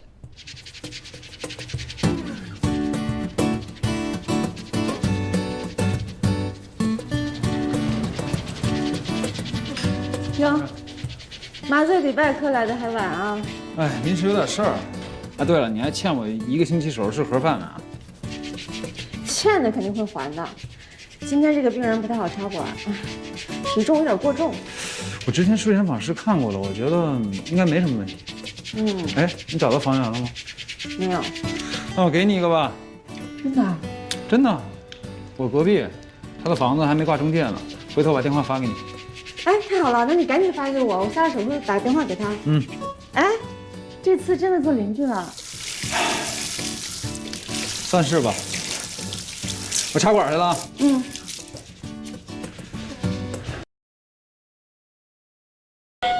18号呼叫。来，让一下我看。你看。心包填塞，写出的心包里已经压迫心脏了，血压测得到吗？40，强心药已经给到最大，马上做心包穿刺。长生期到了吗？没有，我去看看。什么东西没到？把家属带出去，来不及了，准备碘伏吧。来，出来一下。哎，大夫，那个这是我儿子，病人现在很危险，麻烦你出去。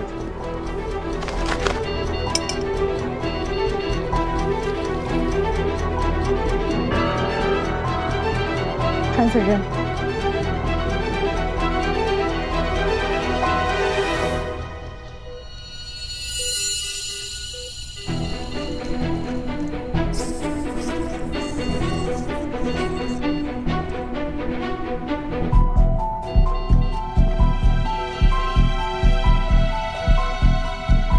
大的。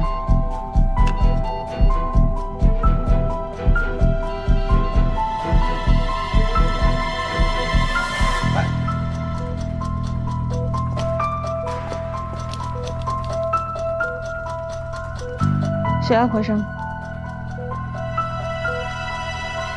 他是主动脉夹层破裂，必须马上手术。大夫，我儿子刚17岁，明年要高考，咱们能不能先保守治疗？现在只有手术一条路，而且要尽快。可是他小小的年纪就要动刀，真的没有别的办法了。这跟年纪大小没有关系，跟病情的轻重有关。夹层破裂必须要手术，而且要尽快。还有就是手术风险非常高，你要做好心理准备。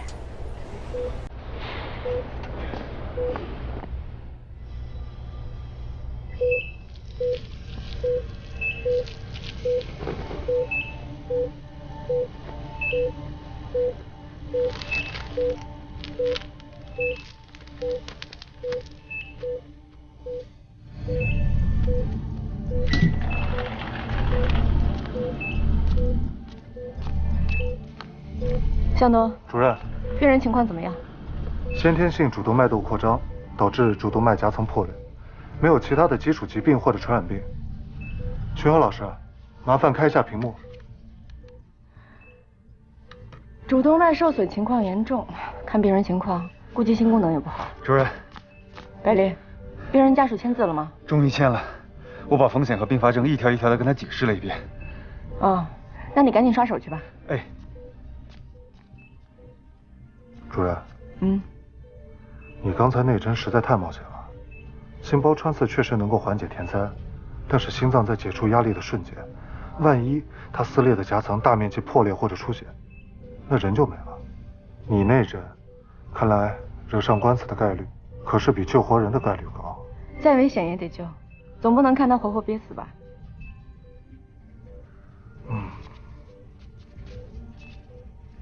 可以了吗？可以。准备开始手术。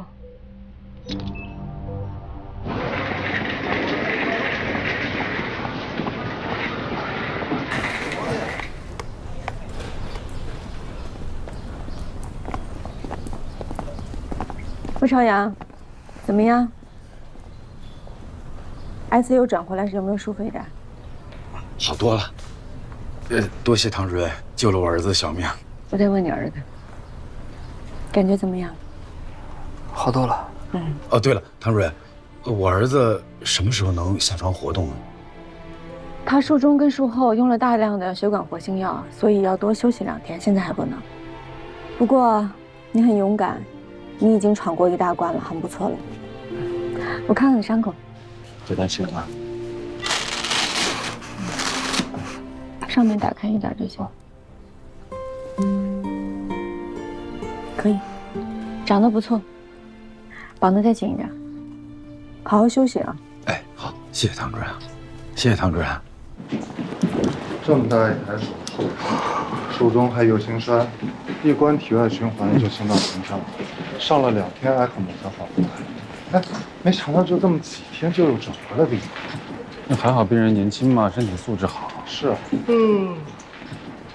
斌，你打什么哈欠？这2天忙得脚不着地的是我跟江百丽。你说廖晓波这小子啊，相亲不成，恼羞成怒就休年假去了。这一大堆病人都交给我了，哎呦，累死了。累死你了，活不都我干的吗？于护士，主任，上班的时候不能看手机，科室会上特意强调过。我是在看新闻，上面是说第一医院的事。第一医院怎么了？没什么，主任，我先去换药了。对了，百丽，哎，等一下接台手术能不能提前一点？我今天想准时下班。啊，没问题，我去那个协调。哎，主任再见啊。他说什么？他说什么？我准时下班，这不像这个女魔头的风格呀。哎，老秦，这么叫就太难听了吧？休息的时间都用来喜爱好了。嘿，主任只是偶尔凶那么一羞羞啦，没有你讲的那么严重。你们怎么回事？你不是说好了一起反革他吗？怎么这成 K 粉了？这叫你说说这2个人。哎，老秦，这事儿你别问我，我跟大家一向是共进退的。啊，周达，哎呦喂，是男人的嘴骗人的鬼。您好，这个鲈鱼给我来1条吧。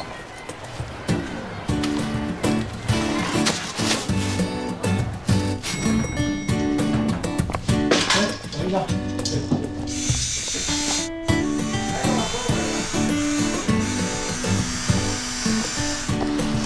韩主任，哎，叶主任，你可算搬进来了。我今天刚好没有手术，然后就把家里收拾一下。啊，对了，叶主任，谢谢你帮我找这个房子，我应该今天请你吃饭。我们给你买个菜吧。还买鱼了。你家真干净啊！还行吧，我平时呢喜欢打扫卫生，放松一下嘛。哎，对了，你快进来坐吧，菜马上就好了。月宁，我发现你这个人怎么没有缺点啊？谁说的？那是你没看出来。哎，你尝尝那鱼，看合不合你口味。那我尝了啊。哎。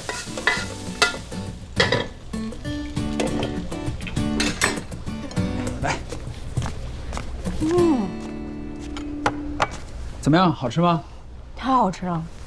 哎，我听刘峰说你是一西北人，怎么那么爱吃鱼呢？我是因为小的时候听大人说，吃鱼可以让人变得聪明。我想，做心脏外科医生一定聪明才行，所以一有机会就吃鱼。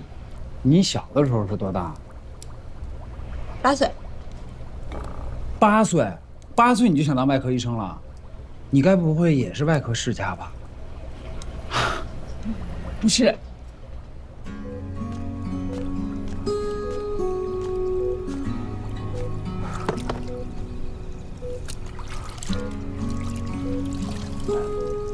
爸给你擦一擦，能舒服点。谢谢爸。跟爸还客气啥？爸得谢谢你。手术做得非常成功，真牛。哎，等这回出院了，你可得加把劲儿努力学习。你这一住院，功课落下不少，爸知道你辛苦。等你明年考上好大学，你想吃啥，想玩啥，爸都答应你。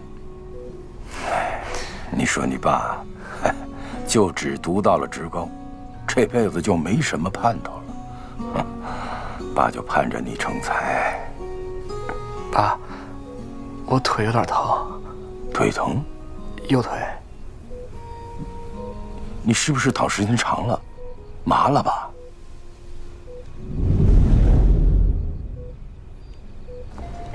你在干嘛？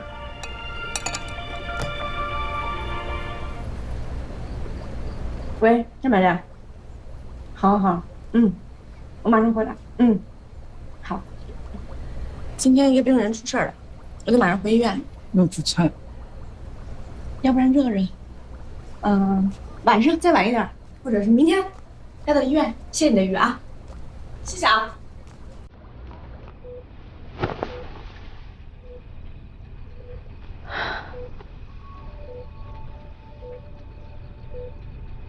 什么时候发现的？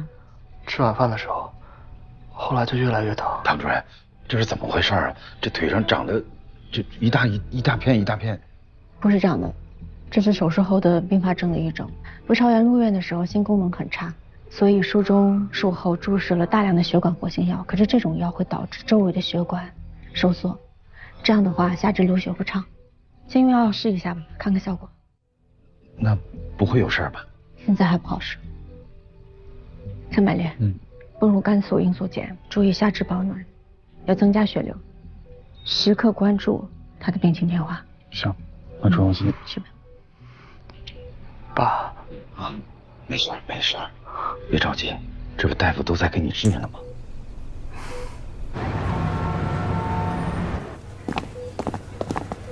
唐主任，我们来了。朝阳说他腿还疼。主任，一直在用药，但是效果不太明显。加大药的剂量，2倍试一下。马上请骨科过来会诊。好。用了药之后效果并不好，我们需要紧急开个会讨论一下，有情况会马上通知你。好。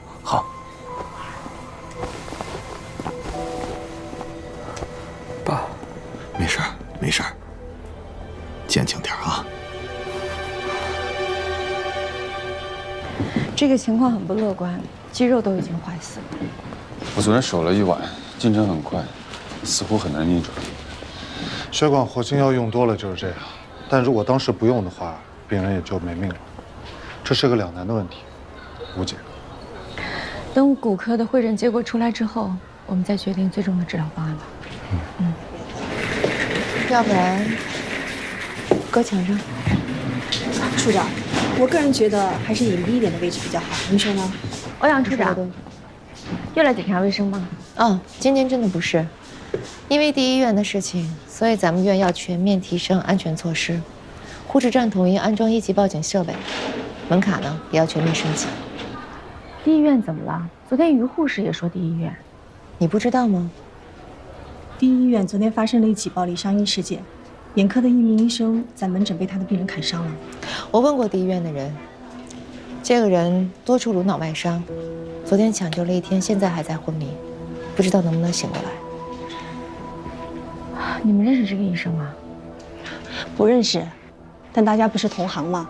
我们这些老员工还好，这件事啊，对于一些新来的医生和护士来说，还是打击挺大的。从昨天到今天，大家情绪都不是很好。我们还决定送花过去，表示慰问一下。那就以新万中心的名义送吧，科室报销。好的，主任。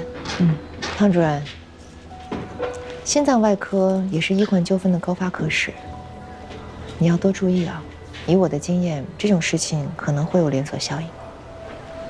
知道了。根据刚才会诊结果，应该是要截肢了。还有没有其他的办法呀？病人年纪太年轻了。他是肌肉坏死，是大量使用血管活性药物所致。听江百烈说，病人术后还上过 ECMO。当时没有办法下新飞机，所以上了埃克莫。现在这种情况也是上埃克莫导致的。这种情况，每年在心外都会发生几个，都是由我们骨科给做的截肢。对于他的腿，我建议截肢，越快越好。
并发症，整个腿都黑了，必须截肢。可是病人才17岁，家属怎么都不同意。这么年轻啊？家属心情我能理解，但是你说不截肢的后果我们都知道，对吧？等到毒素到达一个不可控制的程度，那最后的结局就是……对。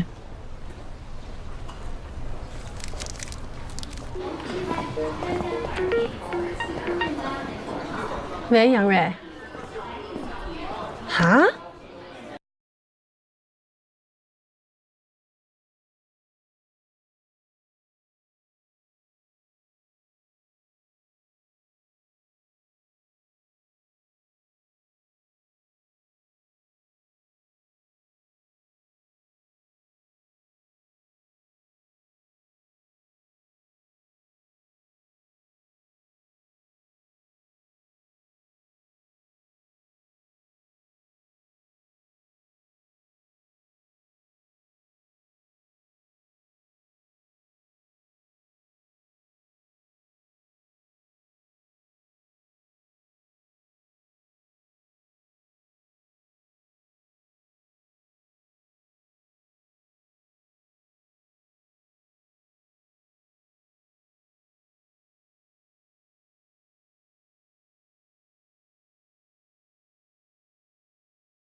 药已经用了2天了，情况还在加重。还记得那天我给你的建议吗？目前只有截肢，才是唯一的解决方案。急诊那天，你跟我说手术是唯一的办法，现在要告诉我，截肢才是唯一的办法。你们是什么意思？是不是你们外科大夫，只要病人不开刀，你们就不开心？因为不开刀就赚不到钱，是吧？魏先生，不管怎么样，主任肯定是为了病人好，你怎么能这么说？反正我不同意。你们继续治，必须治好。还有，不能把截肢的事情告诉我儿子，不然我和你们没完。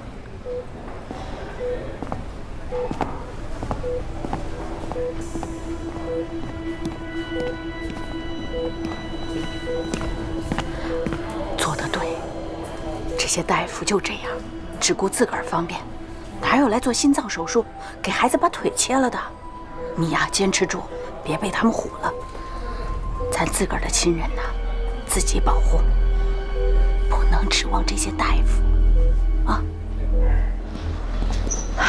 白烈，密切关注魏朝阳的生命体征，继续对症治疗。知道了，主任。可是他现在这样的情况，可是家属不同意，我们现在能做的只有这些。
龙大夫，龙大夫，魏朝阳情况不太好。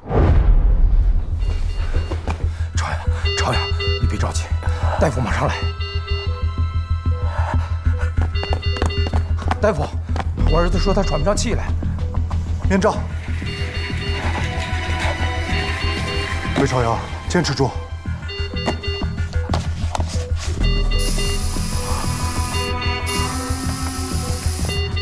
情况怎么样？主任，呼吸不行了。气管插管，上呼吸机。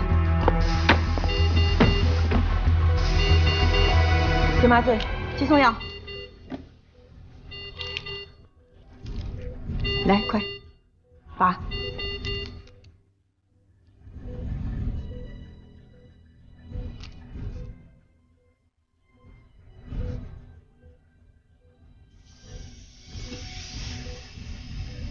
交供。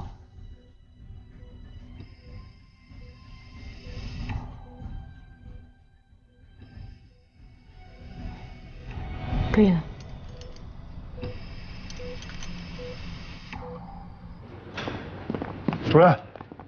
主任，这孩子现在已经不能自主呼吸了，再接下去就是肾衰。如果再这样下去的话，不截肢那就晚了。我跟魏建国谈过了，可是他还是不同意。他没有办法接受来做心脏的手术，最终需要截肢这个逻辑。不是，这道理已经跟他说得很清楚了。我们现在就像被捆住了手脚，我们不能眼睁睁看着那孩子走向死路。你说这样的治疗还有什么意义？小一点声，现在几点了？想把所有病人都吵起来吗？就是觉得太憋屈了。怎么会有这样的父母？那孩子才17岁。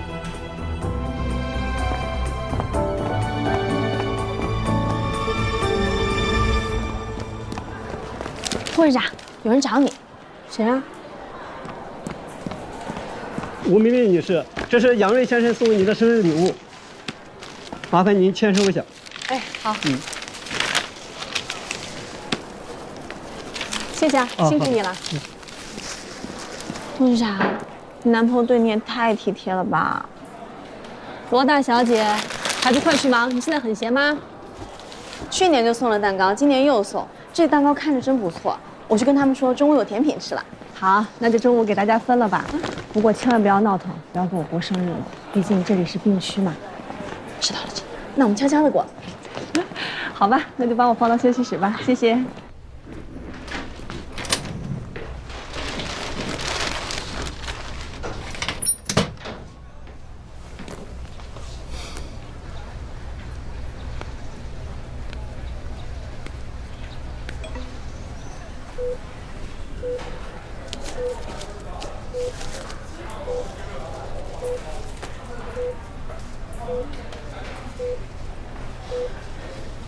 怎么了，朝阳？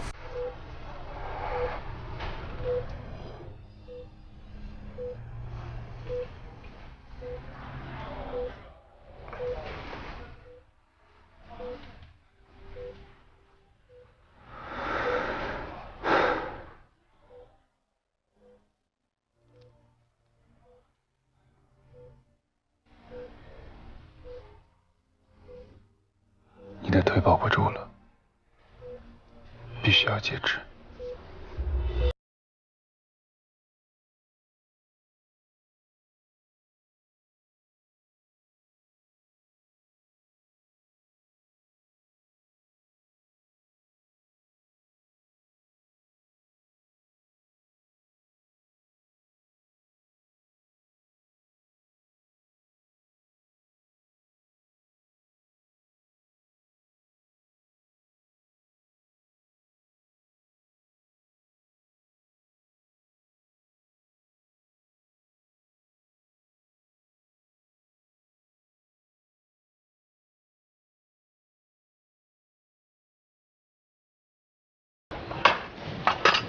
那男孩太可怜了，我从他的眼神里面看出来，他真的很想活下去。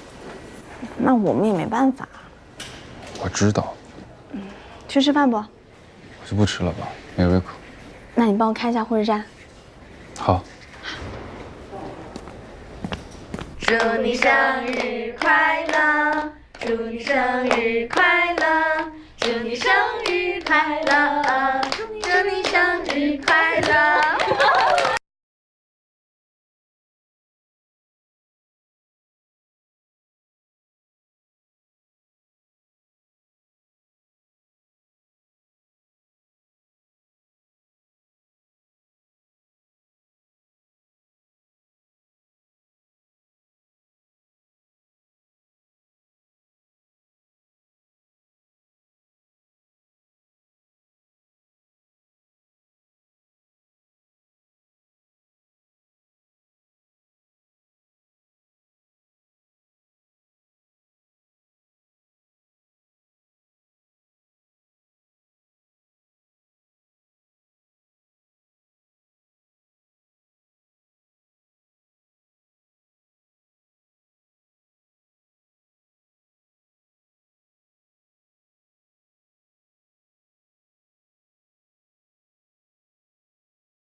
哎呀，你们心外可真行啊！别的医院是担心病人暴力伤医，你们倒好，直接殴打家属。你们是土匪吗？这时间选的也真够绝的。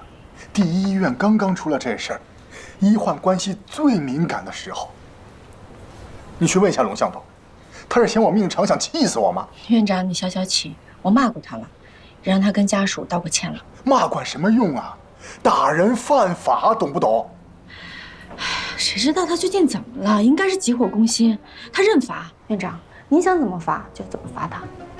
算你识相，停他手术。换一个吧。你还有脸包庇下属？你不说听我的吗？进。心外的事情我听说了，性质非常恶劣，必须马上处理。我要你别着急啊。这个龙向东，我跟你说，他也不是故意的，他也是着急上火。什么龙向东不是故意的？你说处理什么？处理病人家属。他说了要医生偿命，这样的话都能说，那是典型的医闹分子。我打算从保安处出几名保安到心外值班。不行，病房不是监狱，保安不能进。我觉得可行，让保安穿便装，别穿制服。不行，必须穿制服，震慑医闹分子。绝对不行。心外病房都是等着心脏修护的病人，保安在里面走来走去，病人怎么休息？病人的命是命，医生的命也是命。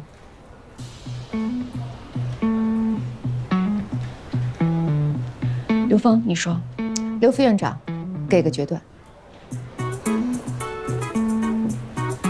我觉得你们说的都有道理。我把话搁这儿，除非从我头上踩过去，不然保安不能进行来。从他头上踩过去我没有意见，但是保安必须进心外，今天就进。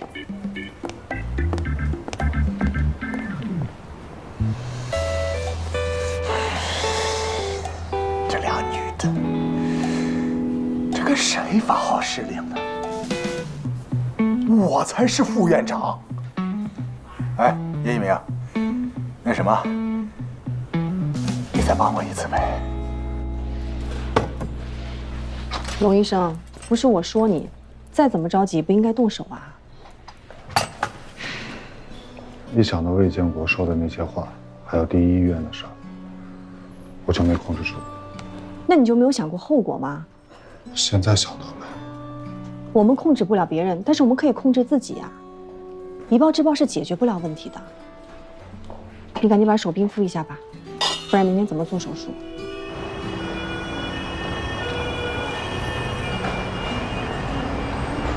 你心情不好？刘峰不是告诉你了吗？对，听说那个家属威胁你。人家没有威胁，只是一时生气，着急而已。做医生这么多年，这种话我听多了。魏建国不会做什么的。可是，你怎么就能这么确定？那天晚上给魏朝阳手术的时候，手术中他出现严重心衰，脱不了心肺机。我出来跟家属商量，病人现在的情况是很难脱心肺机。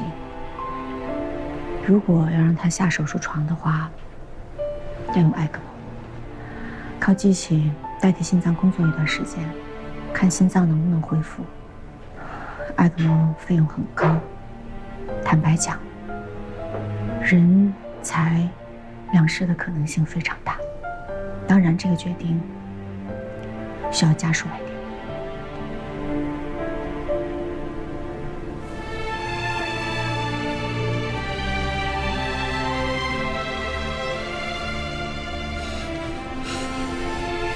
唐蕊，这是我所有的积蓄，15万6。如果不够的话，我就把房子卖了，人财两空。我认。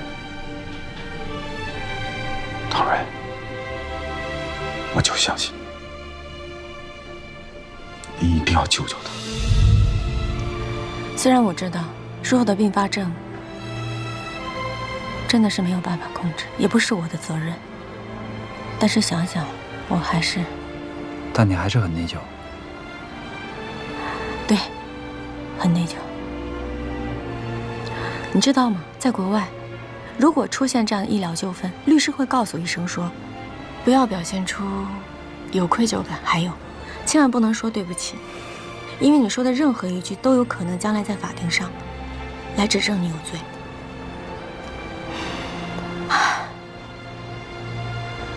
可是真的，如果像欧阳真宇说的那样，让保安进病区，那我们成什么了？就像有的人说，其实外科医生跟屠夫只有一线之差。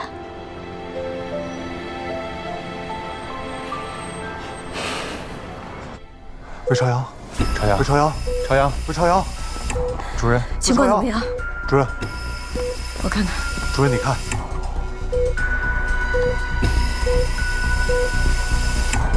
两条腿都已经。除颤器快点！除颤！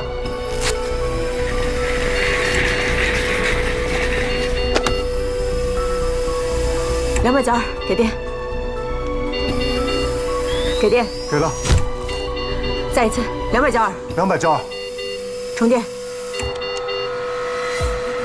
给电，再一次292， 292，充电，给电。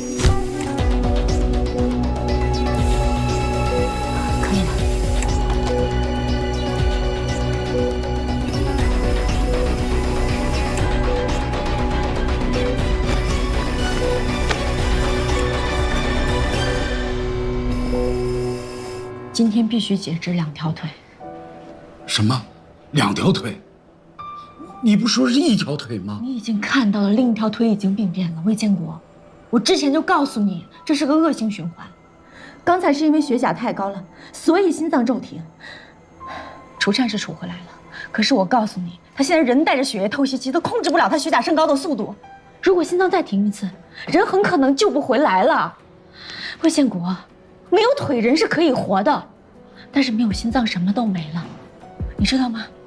你儿子现在昏迷不醒，你是唯一能替他做决定的人，你别这么固执了好吗？你是他父亲，他求生的欲望那么强，魏建国，你要剥夺他生存的权利吗？唐主任，我求求你了，你再想想办法，再想想办法。 截肢是目前剩下唯一的办法。魏建国，我最后问你一次：保腿还是保命？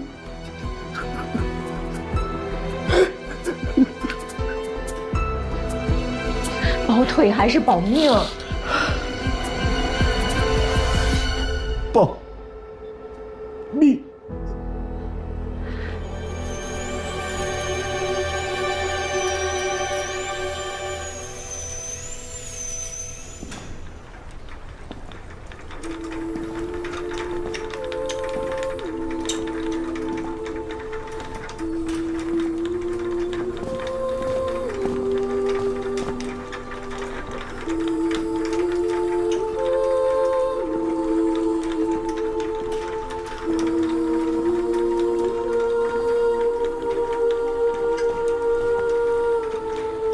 还以为会大闹一场，没想到一句话都没说就走了。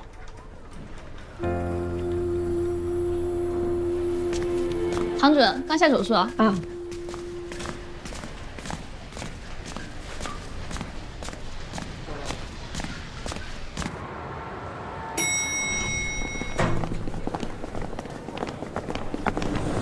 唐主任，回办公室呀。啊。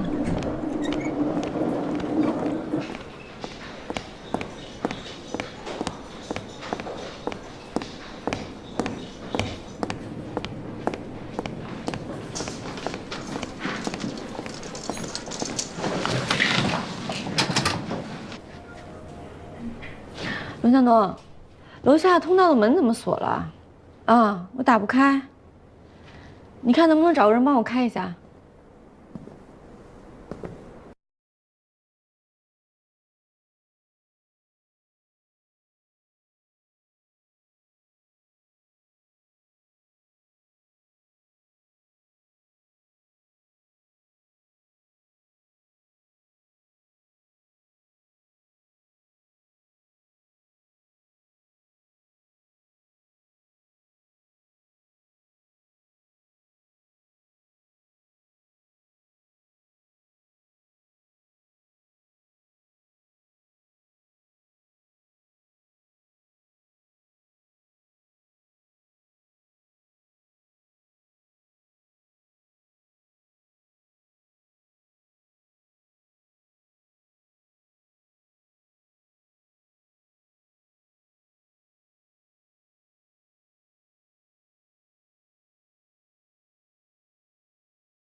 我故事，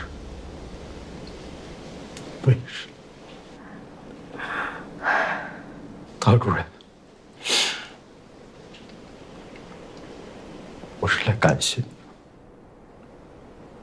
谢谢你救了我儿子的命。谢谢。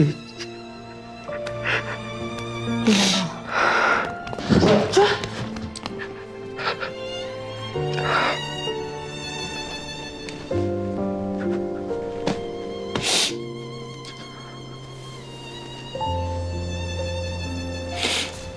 对龙向东打人的处罚已经执行下去了，他本人没有异议。如果医院决定在病房安排保安执勤，我会配合。这事情欧阳报到院长那儿，开会已经否了，影响不好，以后再说。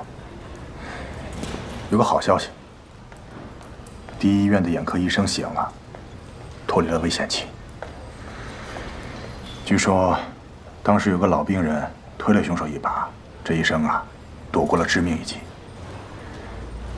有人问老病人，就不怕凶手反手给他一刀吗？你知道老病人怎么说的？怎么说？这老病人说，他的病是这医生治好的，当时就没想这么多。不过后来想想，也挺后怕的。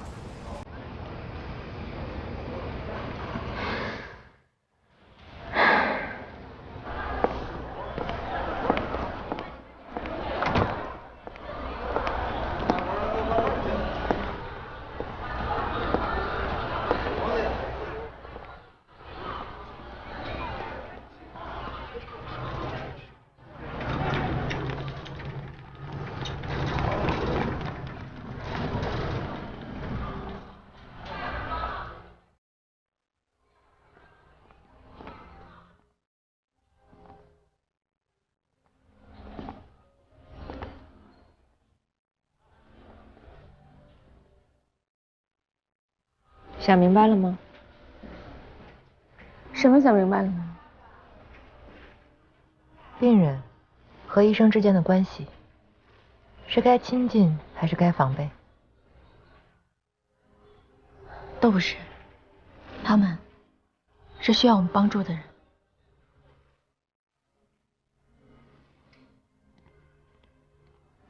希望我们和他们能够多一些互相理解吧。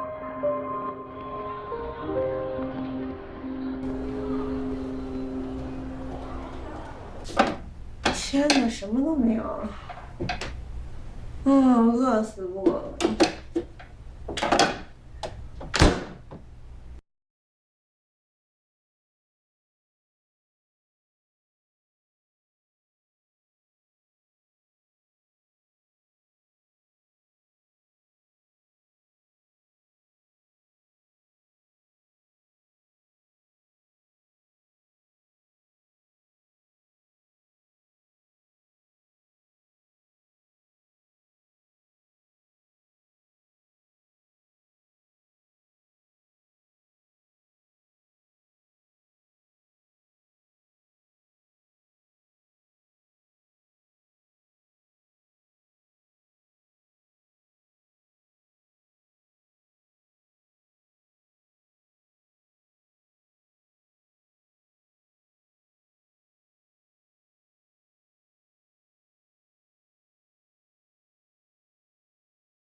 进来，就是这2盆，还有这些你都拿走。这么多？对啊，放我这儿，我养不活。不是，话说你这屋怎么一点家具都没有啊？你要住这儿，还不如住值班室呢。如果买了家具，就意味着新的生活真的开始了。新的生活，什么意思啊？那不如你先试着买一件呢。比如说，先买一个桌子，如果觉得合适的话，就循序渐进的，再买其他的。新的生活肯定是要开始的，这么凑合下去肯定不是办法。好像听起来也不错，可以试试。进。一大早找我什么事儿啊？走。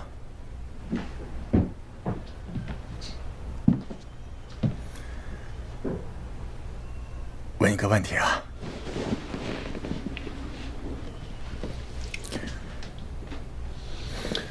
冰岛有多少人口？冰岛有多少人口我哪知道？有30多万人。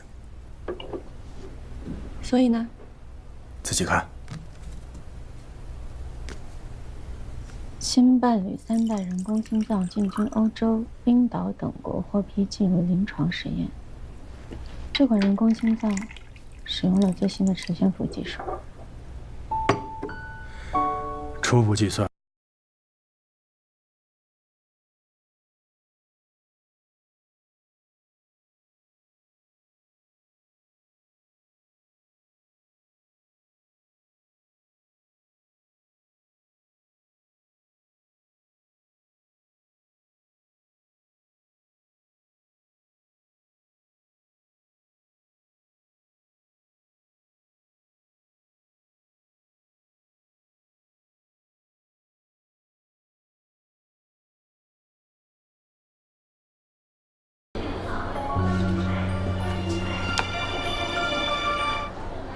喂，你好，我是唐佳宇。整形外科。这个造影你帮我盯一下。好的，廖主任。哎呀，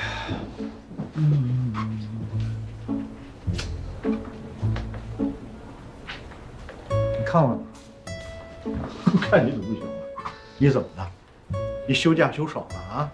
在家又吃又喝又玩的，哎，害得我在科里替你看管病人啊！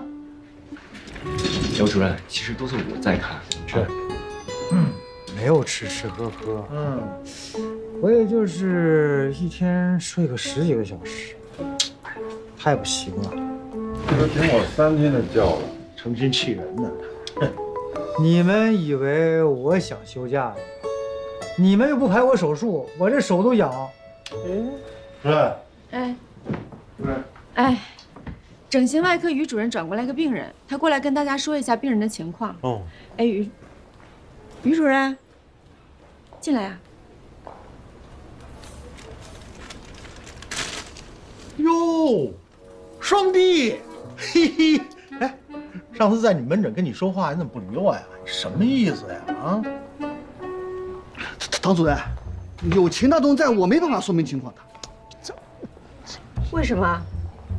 秦大东对我们整形外科有偏见。嘿，他在院里好多场合下都说那种侮辱性的语言，他公开叫我说是双眼皮缔造者，就刚才说那个双弟。我们整形外科不光是做双眼皮的，我们还可以做这个唇腭裂的修复啊，给烫伤患者做治疗。反正我们咱做的事情很多的。就说昨天我还给一个病人切了一个巨大的黑痣啊！妈呀，你都会切黑痣了，双弟，你现在神医了，老师。有出科的活吗？刚才那个廖主任这有一个血管造影，把单子给他。啊？你干嘛给我呀？你要么消失，要么1个月做2主。不是，我去，我还是去吧。哎呦，双弟，开玩笑呢，别这么认真呀，双弟。哟，辛格的双眼皮，真帅。跟你不熟。好了，于主任，忽略他，你继续。那我说一下这个病人的情况啊。这个病人呢是预约下个月做这个隆胸手术的，哎，今天来做这个术前检查，拍这个 X 光片，我一看个这个 X 光片，哎呦吓一大跳啊！我赶紧就把他人带过来了，你们看看啊，这个心脏是怎么回事？哇，巨大心脏。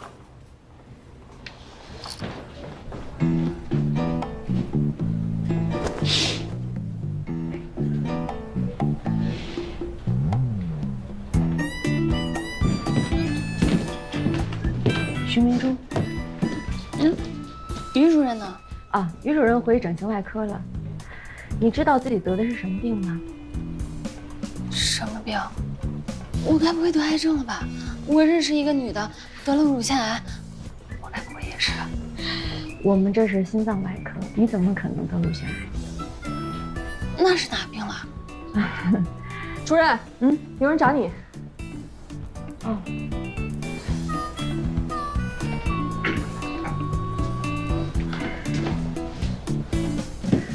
平时有什么不舒服吗？比如心慌气短、咳嗽之类的？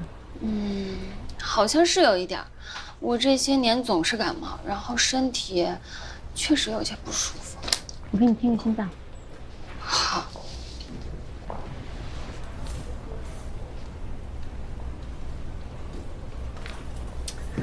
2件半杂音，再加上你 X 光的检查结果，初步诊断应该是风湿性心脏病，你可能需要手术。手术？那我能不能跟龙兄一起做？徐明珠，你得的是很严重的心脏病，不止心脏瓣膜有问题，而且还导致了巨大的心脏。你的心脏比正常人的要大很多。心大，这不是好词儿吗？要不我先做隆胸，然后再做手术？不行，生理上心脏大是非常危险的。最近你都不要想隆胸的事儿，先把你的病治好，明白我意思吗？就是我该小的地方大，该大的地方小呗。意思好像也都对。是这个意思。那就先收你入院做检查，然后我们给你制定手术方案。给病人查链球菌、血沉、C 反应蛋白，再做一个心脏彩超，传导估计也有问题，再做个心电图吧。好。那个能不能让做的医生呀？谁？他？为什么？看见长得帅的人，病好的快一些。好，那就江百烈负责你所有的检查。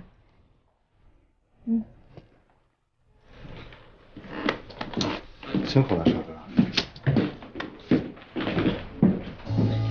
这个有点惭愧啊。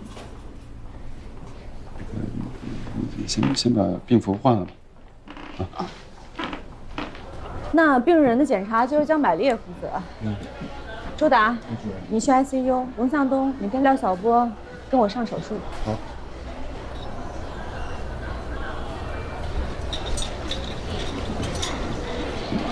好，谢谢你啊！一直往前走啊，过了那个门就是。再往前，对，就那个，对。廖晓波。那个病人问我宋主任诊室在哪儿，我就给他指了指路。那个病人不是我上周出门诊的病人吗？他找宋主任干嘛？